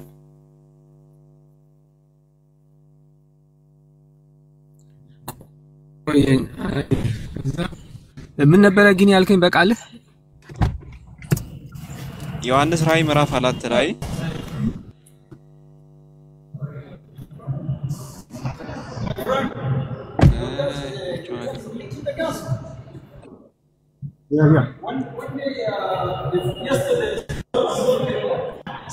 ሳሚ ሚት አድርግና እስቲ አንዴ እንትን እንበለው።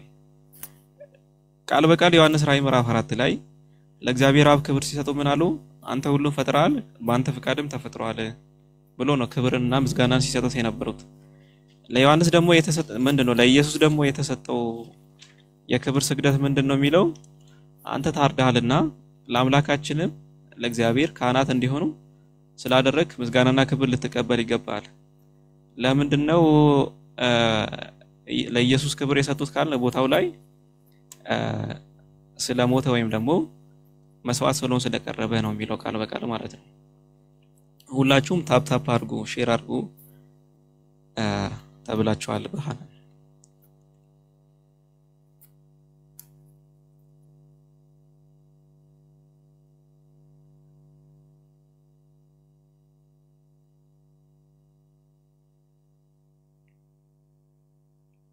አውሩ እንጂ ዝም አላችሁ።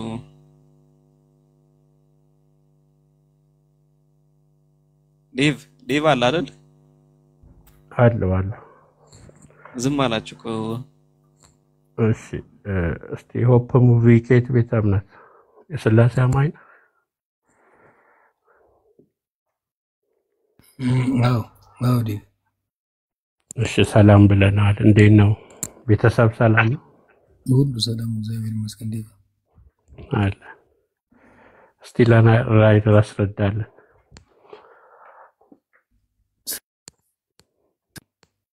ስለምን ዴቭ? ያ ውይይት አንዳንድ ጥያቄዎች አሉት፣ አንተም ትጠይቀዋለህ። እሺ ራይነር አንድ እግዚአብሔር የሚባለው ማን ነው በመጽሐፍ ቅዱስ?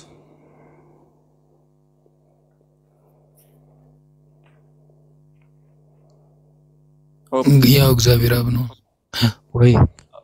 ኦኬ እግዚአብሔር አብ ነው አንድ እግዚአብሔር የሚባለው።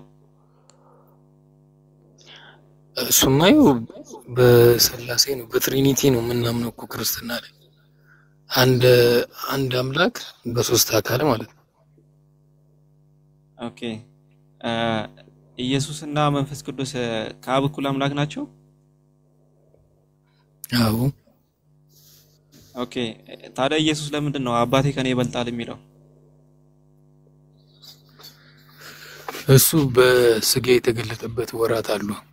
በስጋ በተገለጠበት ወራት የተናገራቸው ነው። ፍጹም አምላክ ፍጹም ሰው ነው ብለን ነው እኛ የምናምነው። ገብቷል? አይ በስጋ መገለጡ እንዴት ነው አባቱ የሚበልጠው በስጋ ስለተገለጠ? እንዴት በስጋ ስለተገለጠ ኢየሱስ እንዴት ነው አብ ከሱ የሚበልጠው?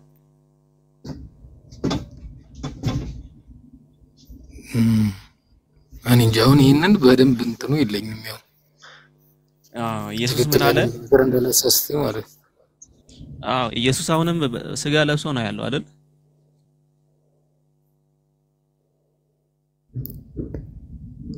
አይደል? ስጋ ለብሶ ነው ያለው ኢየሱስ አሁን። ባብቀኛ ስጋ ከለበሰ ስለዚህ አሁንም አብ ይበልጠዋል ማለት ነው። አሁንም መብለት ሳይሆን አሁን እንዴት መሰለ አሁን ክርስቶስ ቃል ነበር አይደል?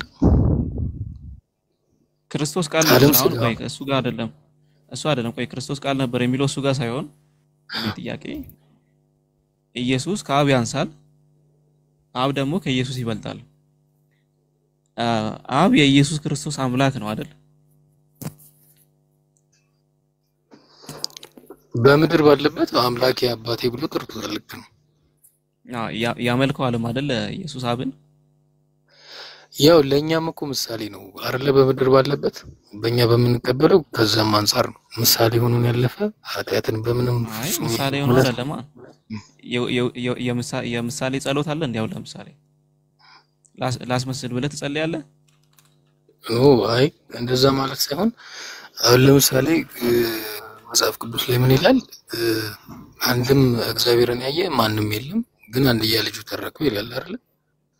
አይ እሱ ሳይሆን አሁን ለምሳሌ ኢየሱስ ራሱ ቃል በቃል መጨረሻ ላይ ሲጨነቅ ምን አለ? ኤሎሂም ኤሎሂም ላማ ሰበቅታኒ፣ አምላክ ሆይ ለምን ተውከኝ አለ። ይሄ ጸሎት ነው አይደል? እየቀለደም አይደለም ኢየሱስ። ወደ ማን ነው እየጸለየ ያለው?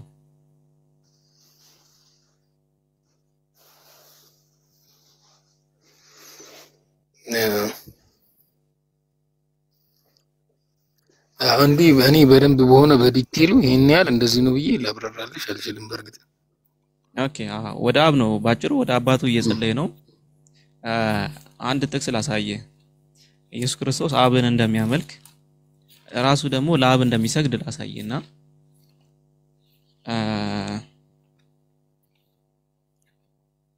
እሺ ዮሐንስ ራእይ ምዕራፍ ምንድነው? ዮሐንስ ወንጌል ምዕራፍ 4 ላይ ምን ይላል መሰለ? ኢየሱስ ወደ ሰማሪያ ሄደና ኢየሱስ ማለት ነው አንድ ሳምራዊ ሴት ያገኛል እና ውሃ ጠጭኝ ብሎ ይጠይቃታል። እርሷም ደግሞ አይሁዳዊ ስለሆንክ አይሁዳዊና ሳምራዊ ደግሞ ስለማይስማሙ አንተ እንዴት ከኔ ውሃ ትጠይቃለህ ትለዋለች። ከዛ ደግሞ ኢየሱስ ነብይ እንደሆነ ይገልጥላታል ራሱ ማለት ነው እና ክርስቶስ እንደሆነ ታውቃለች። ከዛ ምን ይላታል ኢየሱስ እዚህ ጋር አንቺ ሴት መኘኝ በዚህ ተራራ ወይም በኢየሩሳሌም ለአብ የማትሰግዱበት ጊዜ ይመጣል አለ። አሁን እዚህ ጋር ምን እንረዳለን መሰለ?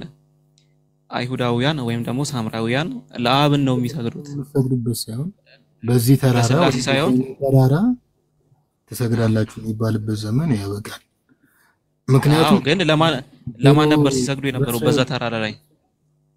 እኮ ድሮ ልክ እስራኤል እኮ እግዚአብሔር አለ አይደለ? እስራኤላውያኖች ያመልኩበት የነበረበትን ነው። አሁን በዛ ተራራ ላይ ማን ነው የሚያመልኩት? እግዚአብሔር ነው እኮ። እግዚአብሔር የትኛው ነው? አሁን እዚህ ጋር ቃል በቃል ኢየሱስ ነግሯቸዋል። ምን አለ? አንቺ ሴት እመኝ ከዚህ በኋላ ወይም በኢየሩሳሌም ለአብ የማትሰግዱበት ጊዜ ይመጣል። ለአብ ነበር ማለት ነው ሲሰግዱ የነበሩት እነዚህ ሰዎች፣ ለመንፈስ ቅዱስ አይደለም ማለት ነው ሲሰግዱ የነበሩት። ለአብ የማትሰግዱበት ዘመን ይመጣል አለ። እሺ ቀጥሎ ያለውንም እናንብብ። እናንተ ስለማታውቁ ትሰግዳላችሁ።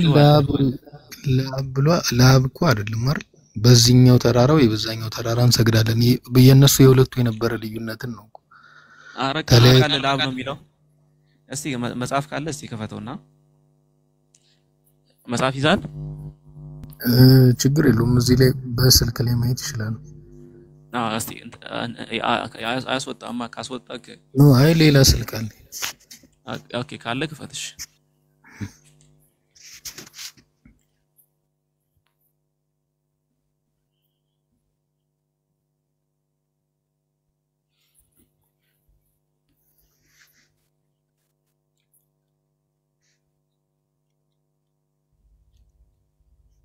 ዮሐንስ ወንጌል ምዕራፍ 4 ቁጥር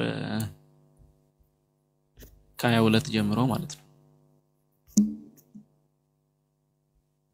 እሺ ወይም አንተም ብታነበው ችግር የለውም። ችግር የለውም። አንድ ላይ ስታነቡ ራሱ እንግባባለን።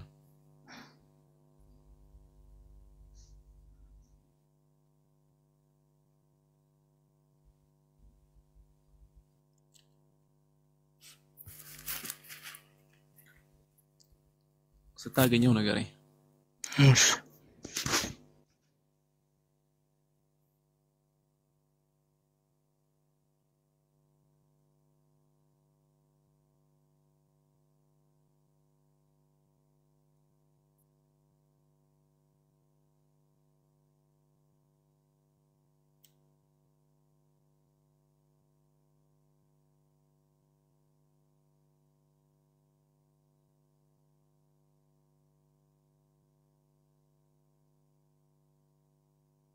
ስንት ላይ ነው ያልከኝ? ዮሐንስ ራእይ ምዕራፍ 4 ዮሐንስ ወንጌል ምዕራፍ 4 ቁጥር 22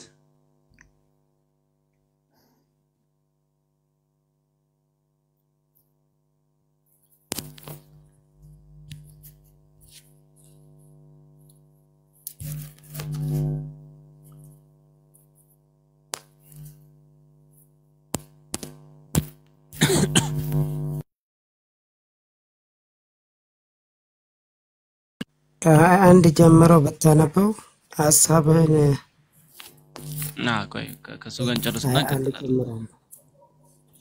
ከ21 ጀምሮ እሺ አላገኝም። እኔ ማንበብ እችላለሁ።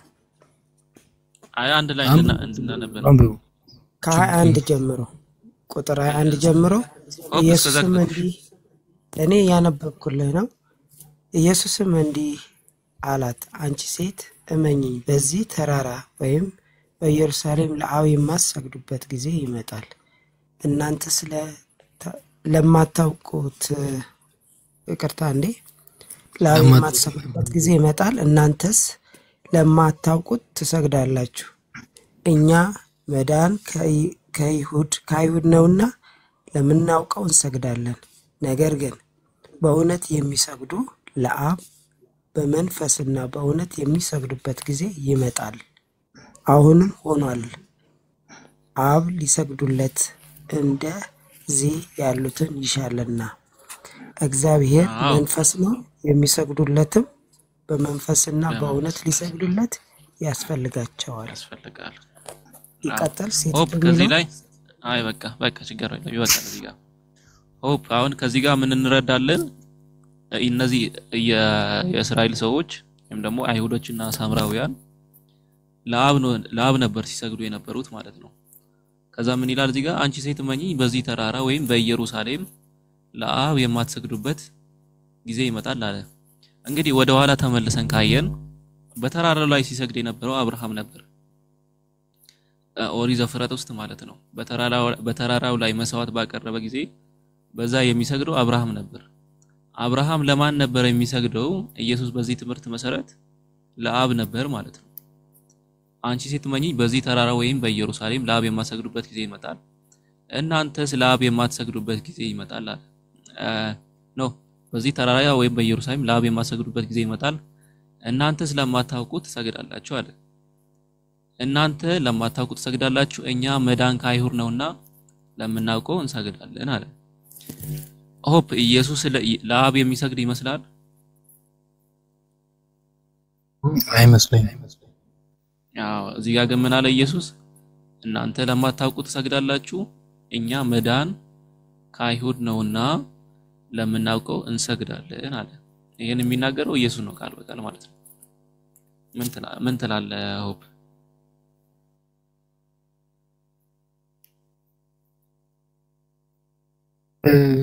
እኔ በምድር በነበረበት ዘመን ባለው ብዬ ስለማስብ ነው።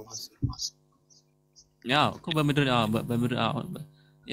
ባለበት ዘመን ለአብ ይሰግዳል። ልክ እኮ ነው። ታዲያ እኔም እሱን ነው የጠየቅኩ።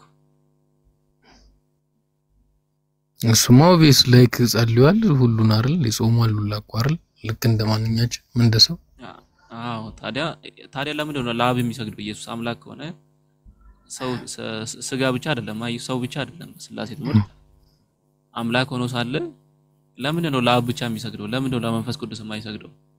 መንፈስ ቅዱስ አምላክ ከሆነ ማለት ነው። ለአብ ብቻ በመንፈስ ለምንድን ነው የሚሰገድለት? ለኢየሱስ ራሱ ለምንድን ነው በመንፈስ የማይሰገድለት? አሁን እኮ እንዴት መሰለ መንፈስ ቅዱስ ኦልሬዲ እግዚአብሔር በሁሉ ቦታ የሚገኝበት ወይም ደግሞ በመንፈስ ከኛ ጋር የሚሆንበት ላይክ ልዩነት የለውም። ሶስት አካል ሆነ እንጂ አይደለ? ሶስት አካል ሆነ እንጂ ልዩነት ኖሮት ነው ማለት አይደል? አይ ልዩነትም አለው። ኢየሱስ እኮ ለአንዱ አምላክ ነው። እዚህ ጋር አብርሃም ለሚሰግድለት አምላክ እኛ እንሰግዳለን አለ። ለምን? መዳን ከአይሁድ ነው አለ። እናንተ ለማታውቁ ትሰግዳላችሁ፣ እኛ ለምናውቀው እንሰግዳለን አለ። ኢየሱስ ራሱ እሰግዳለሁ ካለ እኔ ኢየሱስ ለሰገደለት አምላክ ነው መስገድ ያለብኝ ወይስ ለኢየሱስም ነው መልሼ መስገድ ያለብኝ?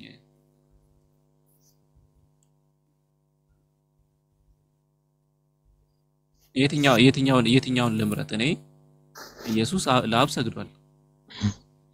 እኔ መልሼ ለኢየሱስ መስገድ ይገባኛል? አሁን ለምሳሌ እሺ አሁን አንተ ከወሰድከው አንፃር ሆኖ ዮሐንስ ወንጌል ስንት ላይ እንደሆነ እንጂ ሐዋርያት ውስጥ እኮ አይ እንደ ሐሳብ እኮ ጀስት እንደ ሐሳብ እንትን እንበለውና እኔም በደንብ እንትን እንዲለኝ ማለት አብን ያየ ማንም የለም ይላል። ወይም ደግሞ አብን አሳየንና ይበቃናል አይደል? ሊለያቸው እንደነበረ ሲነግራቸው አብን አሳየንና ይበቃናል ይሏል ሐዋርያቶች ማለት እና እኔን ያየ አብን አየ አለ። ያንንስ እንዴት ታየዋለህ አንተ? ኦኬ እሺ ቦታው ጋር እንሂድ። ዮሐንስ ወንጌል ምዕራፍ 14 ላይ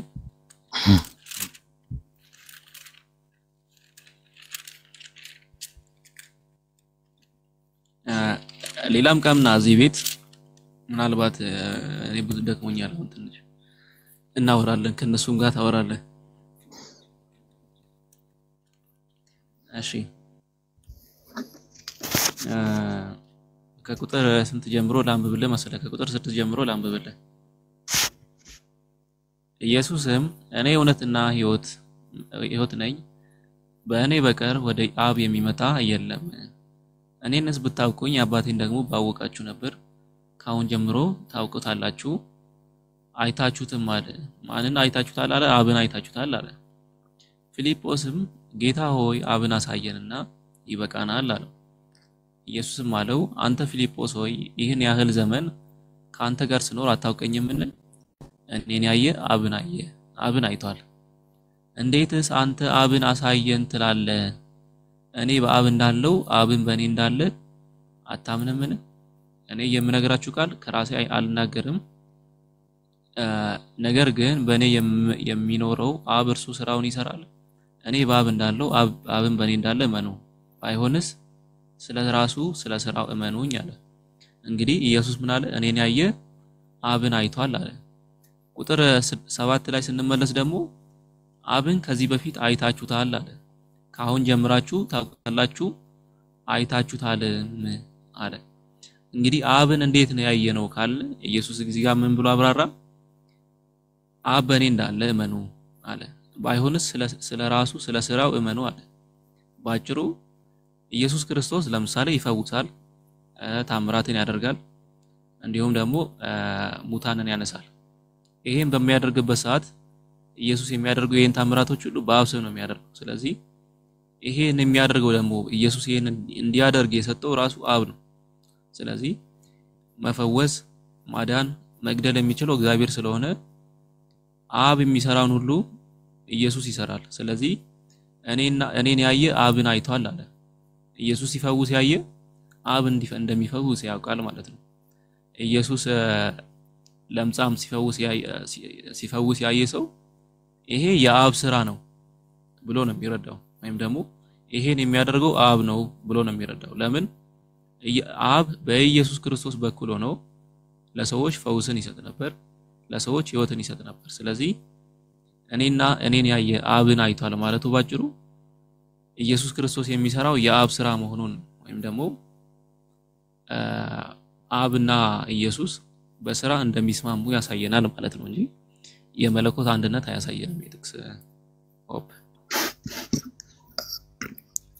እንጃ አሁን ለምሳሌ ከዛም ውጪ ባለው አይሁዳን ወይም ደግሞ ፈሪሳውያን ያሳድዱት የነበረው ክርስቶስን ኃጢአት ተሰርዮላችኋል ይላቸው ነበር። ከዚህም በኋላ ኃጢአትን አትድገም እና ያንን የማለት አቅም ያለው እግዚአብሔር እንደሆነ ነው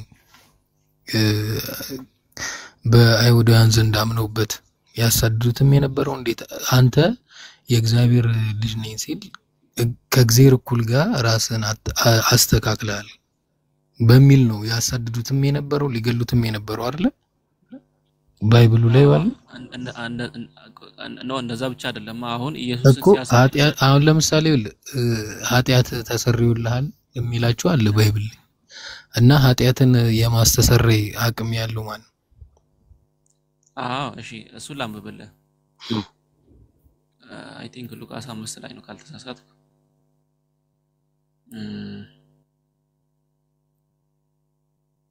ክርስቲ እንዲህ ይላል።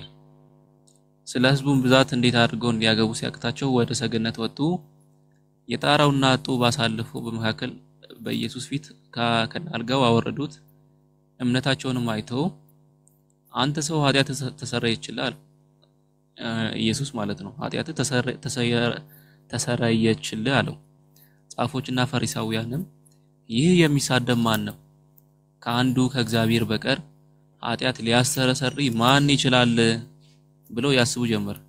እንግዲህ እነዚህ ሰዎች ኢየሱስ ሰው እንደሆነ ነው የሚረዱት እና ይሄ ተሳዳቢ ነው ወይም ደግሞ የእግዚአብሔርን ስልጣን ለራሱ ወስዷል ብሎ እያሰቡ ነው። ኢየሱስም ሐሳባቸውን አውቆ ምን ይላቸዋል? በልባችሁ ምን ታስባላችሁ? ኃጢአት ተሰረየችልህ ከማለት ወይስ ተነሳና ሂድ ከማለት ማናቸው ይቀላል? ነገር ግን አለ በምድር ላይ ኃጢአትን ሊያስተሰርይ ለሰው ልጅ ስልጣን እንዳለው እንድታውቁ ብሎ ሽባውን አንተን እልሃለሁ ተነሳና አልጋን ተሸክመ ወደ ቤት ሂድ አለው ይላል። እዚህ ጋር ቃል በቃል ኢየሱስ ምን አለ? ለሰው ልጅ በምድር ላይ ኃጢአትን ያስተሰርይ ዘንድ ስልጣን ተሰጥቶታል። ስልጣን አለው የሰው ልጅ እግዚአብሔር አይደለም፣ አንዱ እግዚአብሔር አይደለም ያለው። በምድር ላይ ኢየሱስ ስልጣን ኃጢአትን እንዲያስተሰርይ ስልጣን ተሰጥቶታል። የት? በምድር ላይ። ስለዚህ ኢየሱስ ያንን ነገር ማድረግ ይችላል፣ ሰው ሆኖ ማለት ነው። ስለዚህ ሰው ሆኖ ነው ኃጢአትንም ያስተሰርይ።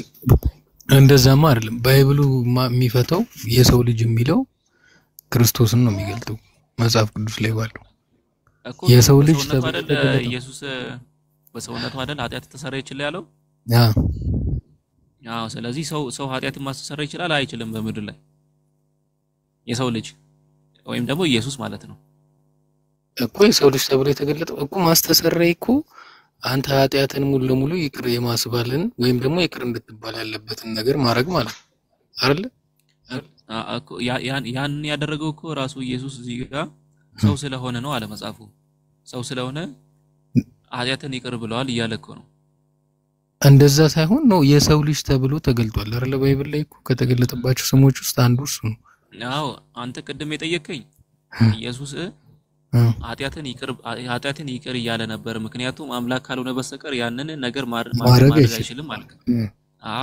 እዚህ ጋር ግን ምን አለ? ሉቃስ ላይ ምን ይላል ኢየሱስ ራሱ ቃል በቃል የት ሄደብኝ? እናትህ ባንዴ ጠፋብኝ እኮ። እሺ ቆይ አንዴ ላንብብልህ ደግሜ።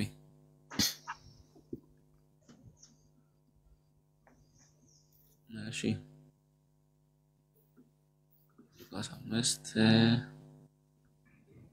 እንዲህ ይላል፣ ነገር ግን በምድር ላይ ኃጢአትን ሊያስተሰርይ ለሰው ልጅ ስልጣን እንድታውቁ ብሎ ሽባውን አንተን እልሃለሁ ተነሳና አልጋን ተሸክመ ሂድ አለው።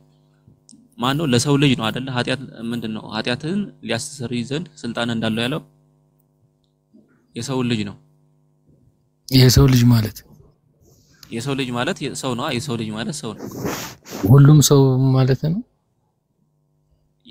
የሰው ልጅ ማለት ሰው ነው ባጭሩ። እንደዛ ባይብሉ ላይክ እንደዛ ዳይሬክትሊ ምን ተረጉሞ ብቻ ሳይሆን እኮ የሰው ልጅ ተብሎ የተገለጠው ክርስቶስ እኮ እሱ ክርስቶስ ታዲያ ሰው አይደል? እኮ ሰው ሆኖ ተገልጧል ነው። ከዛ ውጪ ግን ኃጢአትን ይውል አሁን እኮ እስራኤሎች እኮ ከዛ በፊት ያነበብከው ላይ እኮ ያለው እሱ ኃጢአትን ከአንድ ከእግዚአብሔር በቀር አይደለም የሚለው ይሄንን ተሰርዮልሃል ሊል የሚችል አይደለም ማለት የዛ ስልጣን ግን አለው። ያ ስልጣን አለው ማለት ኢየሱስ እዚህ ጋር ተቃውሟቸው ነው የቆመው እዚህ ጋር ማለት ነው። አንተ አሁን እንዳሰብከው እስራኤላውያንም አሰቡና ምን አሉት? እነዚህ ጻፎችና ፈሪሳውያንም ይህ የሚሳደብ ማን ነው አሉ። አንዱ ከእግዚአብሔር በቀር ኃጢአትን ሊያስተሰርይ ማን ይችላል ብሎ ያስቡ ጀመራል። ኢየሱስም በልባቸው የሚያስቡትን አወቀና በልባችሁ ምን ታስባላችሁ? ኃጢአትን ተሰረየችልህ ከማለት ወይስ ተነሳና ሂድ ከማለት ማናቸው ይቀላል? ነገር ግን ማለት ያኛውን ሐሳብ ያፈረሰ ነው እነሱ የሚያስቡትን። ነገር ግን በምድር ላይ ኃጢአትን ሊያስተሰርይ ለሰው ልጅ ስልጣን እንዳለው እንድታውቁ ይላል። ለሰው ልጅ አሁን ለሰው ልጅ የሚለው ከማርያም የተወለደው ወንድ ልጅ ነው አይደል? ያ ወንድ ልጅ ኃጢአትን ይቅር ለማለት በምድር ላይ ስልጣን አለው አለ። ስለዚህ ኢየሱስ ኃጢአትን ይቅር ያለው ራሱ ሰው ስለሆነ ነው።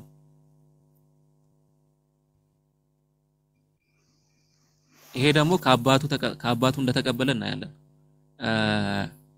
ላሳይቆ አንድ ቦታ እሺ መቀበሉን ብቻ እሺ። ግን አሁን የቅድሙ አሁን ዮሐንስ ወንጌል ምዕራፍ 14 ላይ ያነበብከው እሱን አንተ ራሱ እንዴት ታየዋለህ? ለምሳሌ እኔን ያየ በቃ ይሄንን እንኳን ስፔሲፊካሊ አንተ እንዴት አሰብከው? እኔን ያየ የዮሐንስ ወንጌል ምዕራፍ 14 ላይ ያነበብከው ቅድም እኔን ያየ አብን አየ አይደል ያለው?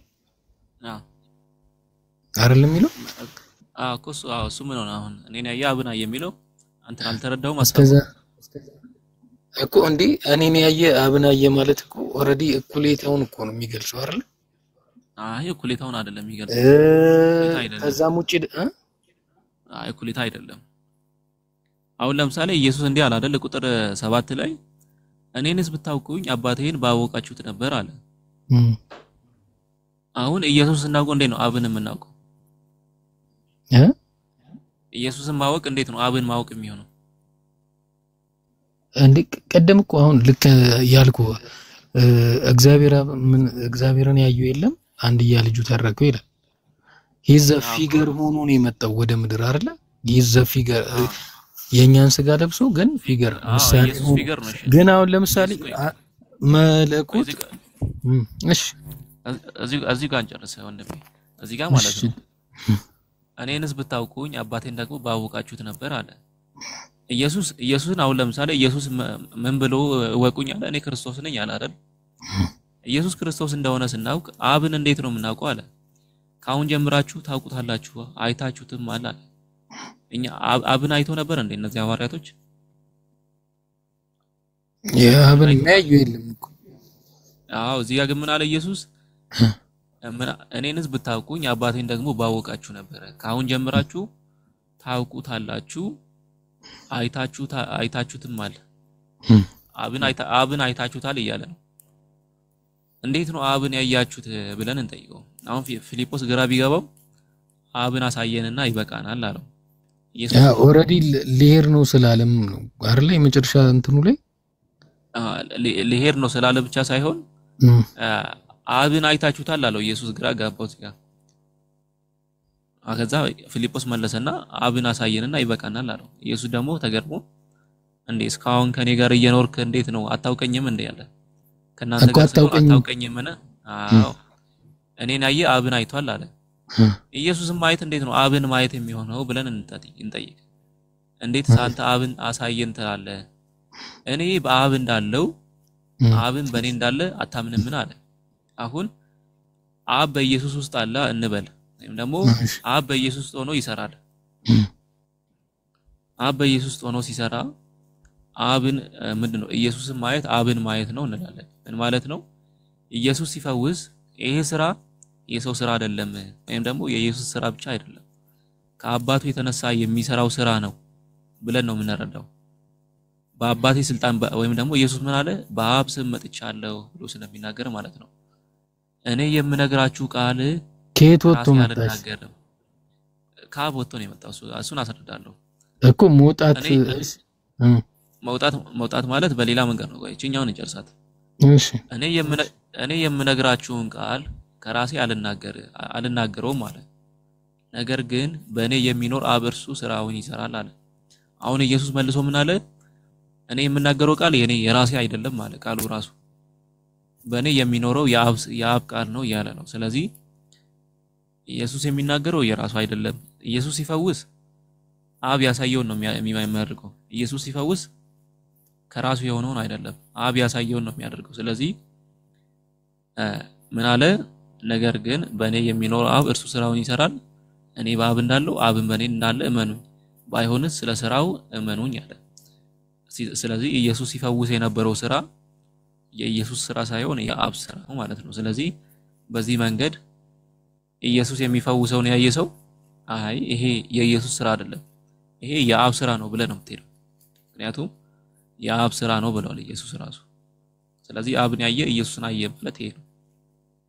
ግን ይኸውልህ በምድር ላይ ነቢያቶችም ምንም በተገለጡ ሰዓት እግዚአብሔር ምህረት እንዳረገ ምን እንዳለ እንጂ የቅድም ያልኩን ፖይንት ላይ ምህረት በማድረግ ደረጃ ክርስቶስን እዛ ጋር ፖይንት ያዘልኝ። አንድ ሁለተኛ ነገር ደግሞ አንደኛ ከመጽሐፍ ቅዱስ አንፃር ላይ በምሳሌ ነግረን ነበር። ለምሳሌ እኔና አንተ ልናይ በምንችለው መጠን ነው ልንረዳ የምንችለው። መለኮታዊውን ቦታ ሙሉ ለሙሉ ክርስቶስ በሚያውቀው ደረጃ ቢያስረዳን ለኔና ላንተ ወይ እብደት ሊሆን ይችላል ወይም ደግሞ ለአንደርስታንድ ላናረገው እንችላለን። ገብቷል? ለምን ነው ማናረገው? ካገኘሽኝ ፖይንቴን አይ ይኸውልህ ስለ አሁን እኔን ያየ አብን ያየ ያንን አንደርስታንዲንጉ እንዲኖርን የሚነግረን ነገር ላይክ የምነግራችሁ ነገር የተለየ የሱ ቃል ነው ማለት እኔ እናንተ ልናቆም የምንችለው በዛ ጄነሬሽን ላይ ብንኖር እኔ እናንተ ከዮሴፍ የወጣ አንድ አናጢ የሆነ ሰው ነው የምናየው አይደል እንዴ? የሰፈሩ ሰው ብንሆን እኔ እናንተ እንዴት ነው አንድ እንትን እግዚአብሔር ነው ብለን ልንቀበለው የምንችለው አይደል? ምክንያቱም እኔ እናንተ ልንረዳው የምንችለው አይ ቆይ በትክክል አሁን አምላክ ራሱን እንዴት ነው የሚገልጸው? እንዴት ማለት አምላክ ለምሳሌ ዘፍጥረት ምን ነው ኦሪት ዘጸአት ምዕራፍ 19 ላይ በሚያስፈራ እሳትና ክብር ነው የወረደው እግዚአብሔር ወርዳለው ያለበት ቦታ ላይ እውነት ነው። ታዲያ በዛ መንገድ የሚወርደው አምላክ እንዴት ነው ማርያም ማፀን ውስጥ የኖረው እንዴ? ይሄ እኮ አይውል እግዚአብሔርን የሚሳነው ነገር አለ ብለህ ታምናለህ? አሁን አንተ ጀስት ሁሉን ትተነው እንዴ እግዚአብሔር ለወሰነው ነገር እግዚአብሔር ፍጡር መሆን ይችላል? እግዚአብሔር ይችላል። ለምን ይሳነዋል? እኔ እናንተን ፈጥሮን የለ እንዴ? የምንኖርበትን ዓለምን የፈጠረ ሰውን ሆኖ መገለጥ ያቅተዋል ብለህ እንዴት ታምናለህ? እሺ እግዚአብሔር ኃጢአተኛ እምነት ነው። እኔ እናንተ እኮ የምናወራው ይኸውልህ ስለ እምነት ቆይ ስለ እምነት ነው። ስለ እምነት ሳይሆን እግዚአብሔር ኃጢአተኛ መሆን ይችላል? የሁላችንን ኃጢአትን ተሸክሟል በእኛ በክርስትና በመናምነው ያንን ነው። ምክንያቱም በሱ አይደለም እግዚአብሔር ኃጢአተኛ መሆን ይችላል ወይ ነው ያልከው? አይችልም። እሱማ ኃጢአትን ይጸየፋል። ኃጢአት ከሱ ዘንድ ሊኖር አይችልም። የእርሱ ባህሪ አይደለም አይደል? አይደለም ባህሪው አይደል? እግዚአብሔርም ደግሞ ሰው መሆን የእሱ ባህሪ አይደለም። እግዚአብሔር ፍጡር መሆን አይችልም አይደል? ለምን አይችልም? አሁን ይሄኛውንማ በእንደዚህ ደረጃ እንዴ ለምን አይደለም? እግዚአብሔር ባህሪው አይደለም እኮ። እሺ እኮ ችግር የለውም። አሁን እኮ እኔም ነፃ ሆኜ እንደወራህ ነው ባይዘው ከራስ ነፃ ሆኜ እያወራኝ ነው። ችግር የለውም። ለሌላውም ለምን ሐሳብ ለሌላውም ጊዜ ለምን አሰጡም? እናንተ ብቻ ሆናችሁ እኮ ሌላም መልስ አለው ጥያቄ አለው። ጊዜ አየሩን እናንተ ያዛችሁ እንጨርስና ተከተላለህ። ችግር የለውም። ከሌሎች ጋር ተከተላለህ። ችግር የለውም። እሺ ሆፕ ሌላ ጊዜ እናወራለን። እሺ አሪፍ እንትን ትላለህ። ግን እዚህ ጋር ሐሳቢ ልጠቅልልልና ቀደም አንተ አልነበርክም ሐዋርያ ሥራ ምዕራፍ 17 ላይ ለእግዚአብሔር ለግሪክ ሰዎች ምንድነው ጳውሎስ ለግሪክ ሰዎች ወንጌልን ሲሰብክ አንድ አምላክ አብ እንዳለና እንዲሁም ደግሞ አንድ ፍጡር አለ እሱም ደግሞ ኢየሱስ ክርስቶስ ነው አለና እግዚአብሔር በሱ በኩል ሊፈርድ እንደተዘጋጀ የሐዋርያ ሥራ ምዕራፍ 17 ከቁጥር 22 ጀምሮ ይነግረናል። እና መለስ ብለን ደግሞ አሁን ዮሐንስ ወንጌል ምዕራፍ 4 ላይ ኢየሱስ ራሱ ለአብ እንደሚሰግድ እስራኤላውያን ደግሞ አብርሃምንም ጨምሮ ነቢያቶች በዛ ተራራ ላይ ሲሰግዱ የነበረው ለአብ ብቻ እውነተኛ አምልኮ ሲፈጽሙ እንደነበረ እንረዳለን። እና እውነተኛ አምልኮ ራሱ የሚገባው ኢየሱስ ምን ብሎ አስተማረ? ለአብ ብቻ ነው ለሌላ አይደለም ብሎ አስተማረ። ስለዚህ እውነተኛ አምልኮ ነው ወይም ደግሞ ስግደትን ሊቀበል የሚገባው አብ ነው ብለን እንደመደማለን። ስለዚህ ያው የኔ ማጠቃለያ ይሄ ነው። አመሰግናለሁ ሁላችሁ።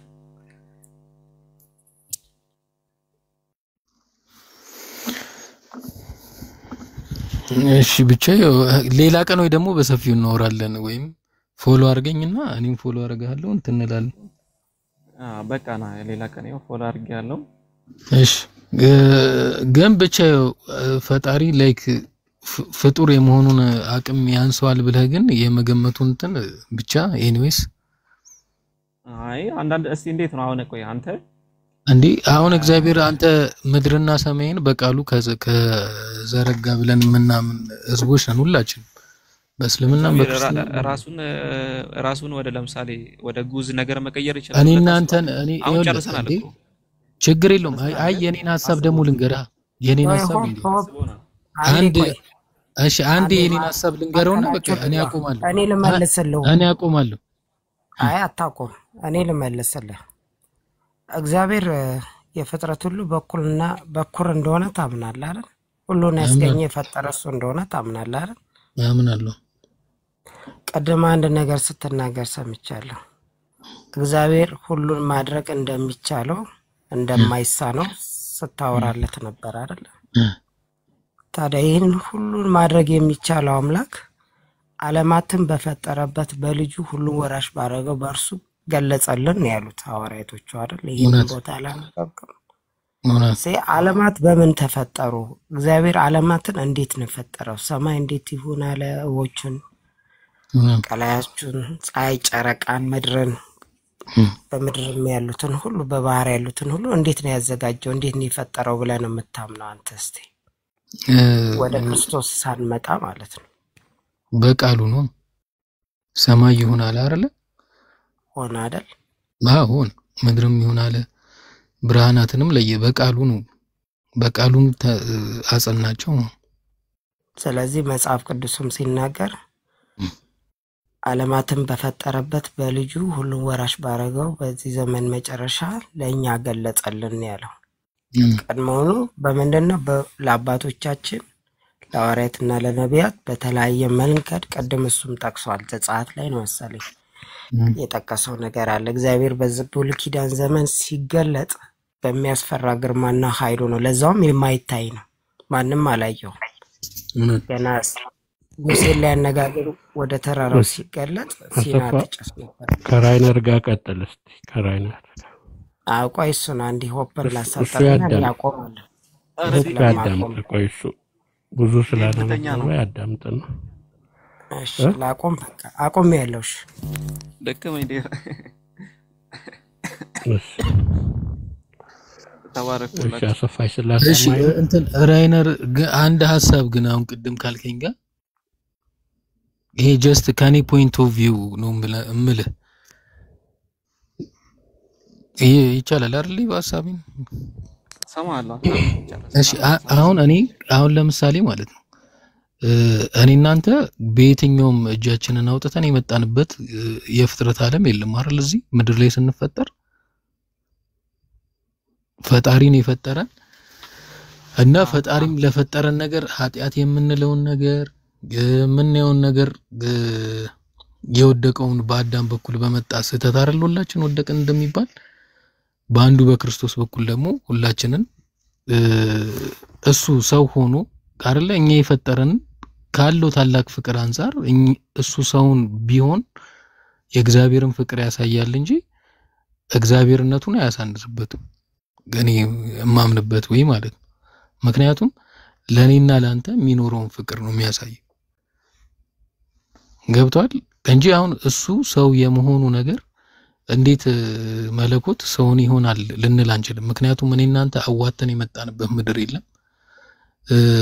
በእርግጥ በወደቀ ዓለም ላይም ብንሆን ወይም ደግሞ በአዳም በመጣ ስተት ብለን እኔ እናንተ ሐሳብ እንኳን እንዳናነሳ የፍቅሩን ጥግ የሚያሳይበት ወይ ነው ብዬ ነው እኔ የምረዳው።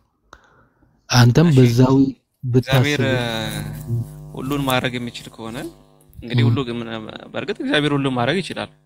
ነገር ግን አንዳንድ ደግሞ ለባህሪው የማይስማሙ ነገሮች አሉ። ለምሳሌ እግዚአብሔር ከእርሱ በላይ የሆነ ነገር ከእርሱ በላይ ሁሉን የሚችል ከሱ በላይ የሆነ ነገር የለውም እኮ። እሺ አይ ከራሱ በላይ የሆነ ነገር መፍጠር ይችላል እንዴ? ከራሱ በላይ ማለት በቃ እሱ የማይችለው ነገር እርሱ የማይችለው ነገር የለም እኮ በሚለው እኮ ተስማምተናል አይደለ? እሱ የማይችለው ነገር ምን አለ እኮ። ታዲያ አሁን ደግሞ እግዚአብሔር ደግሞ ሰው መሆን የለበትም፣ ምክንያቱም ሰው ፍጡር ነው። የእግዚአብሔር ፍቃድ እስከሆነ አሁን ያ የእግዚአብሔር ሐሳብ ፍቃድ አይደለም እንዴ? አቆይ አንተ በራስህ ዝም ብለህ ወፍ መሆን ትችላለህ? እኔማ ሰው ነኛ። ለምን አንተ ሰው ነህ። አሁን ለምሳሌ በፍጥረትህ ሰው ነህ። እግዚአብሔር ደግሞ በባህሪው አምላክ ነው፣ ፈጣሪ ነው እንጂ ፍጡር መሆን አይችልም። ስለዚህ አንዳንድ ነገሮች ለባህሪ አይገባውም። ይሄ አምላክ አይችልም እያልክ ሳይሆን እያለ ያለው ለባህሪው ስለማይስማማ ነው። የማይሆኑ ነገሮች አሉ። ዓለም ለምሳሌ እንትን ምንድነው እኛ ዓለም ላይ ልንሽከረከር እንችላለን። ልክ እንደ ምንድነው አለ ምድር በፀሐይ ዙሪያ እንደምትሽከረከረው እንደዛ ማድረግ እንችላለን። አንቺም እኛማ ሊሚትድ ነን እኮ የተገደበ እንትን ያለን እኮ ለምን መሰለህ? ያው አሁን ስለ ባህሪ ካወራን እግዚአብሔር በባህሪው ፈጣሪ ነው እንጂ ፍጡር መሆን አይችልም። ሰው ደግሞ በባህሪው ፍጡር ነው፣ ፈጣሪ መሆን አይችልም። ስለዚህ እግዚአብሔር ፍጡር ይሆናል ልትል አትችልም። ምክንያቱም ፍጡር ሲሆን ደካማ ይሆናል እያልክ ነው። አቅም የለሽ ደካማ ነው ልትለው ደግሞ አትችልም እግዚአብሔርን። ስለዚህ አንዳንድ ነገሮች አይችልም እያልክ ሳይሆን ለባህሪው ስለማይስማማ ነው፣ ወይም ደግሞ አይገልጸውም። በዛ መንገድ እግዚአብሔር ልትገልጸው አትችልም፣ ስህተትም ይሆናል። እስቲ አስብበት፣ ሌላ አሰላስልና ፎሎ ማድርገኝ። ወደ ኢቭንም የቤቱን ባለቤትንም ፎሎ አድርገውና አሉ ሁሌ ክፍት ናቸውና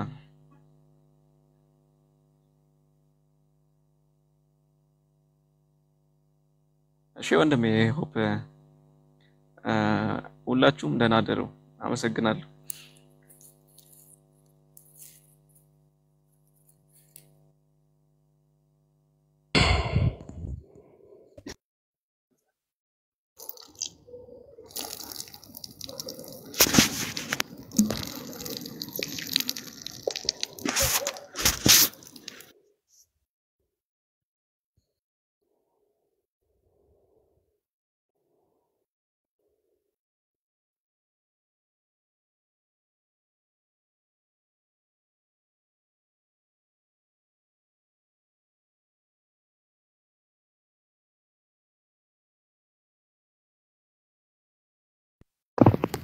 السلام عليكم ورحمة الله وبركاته. حنولش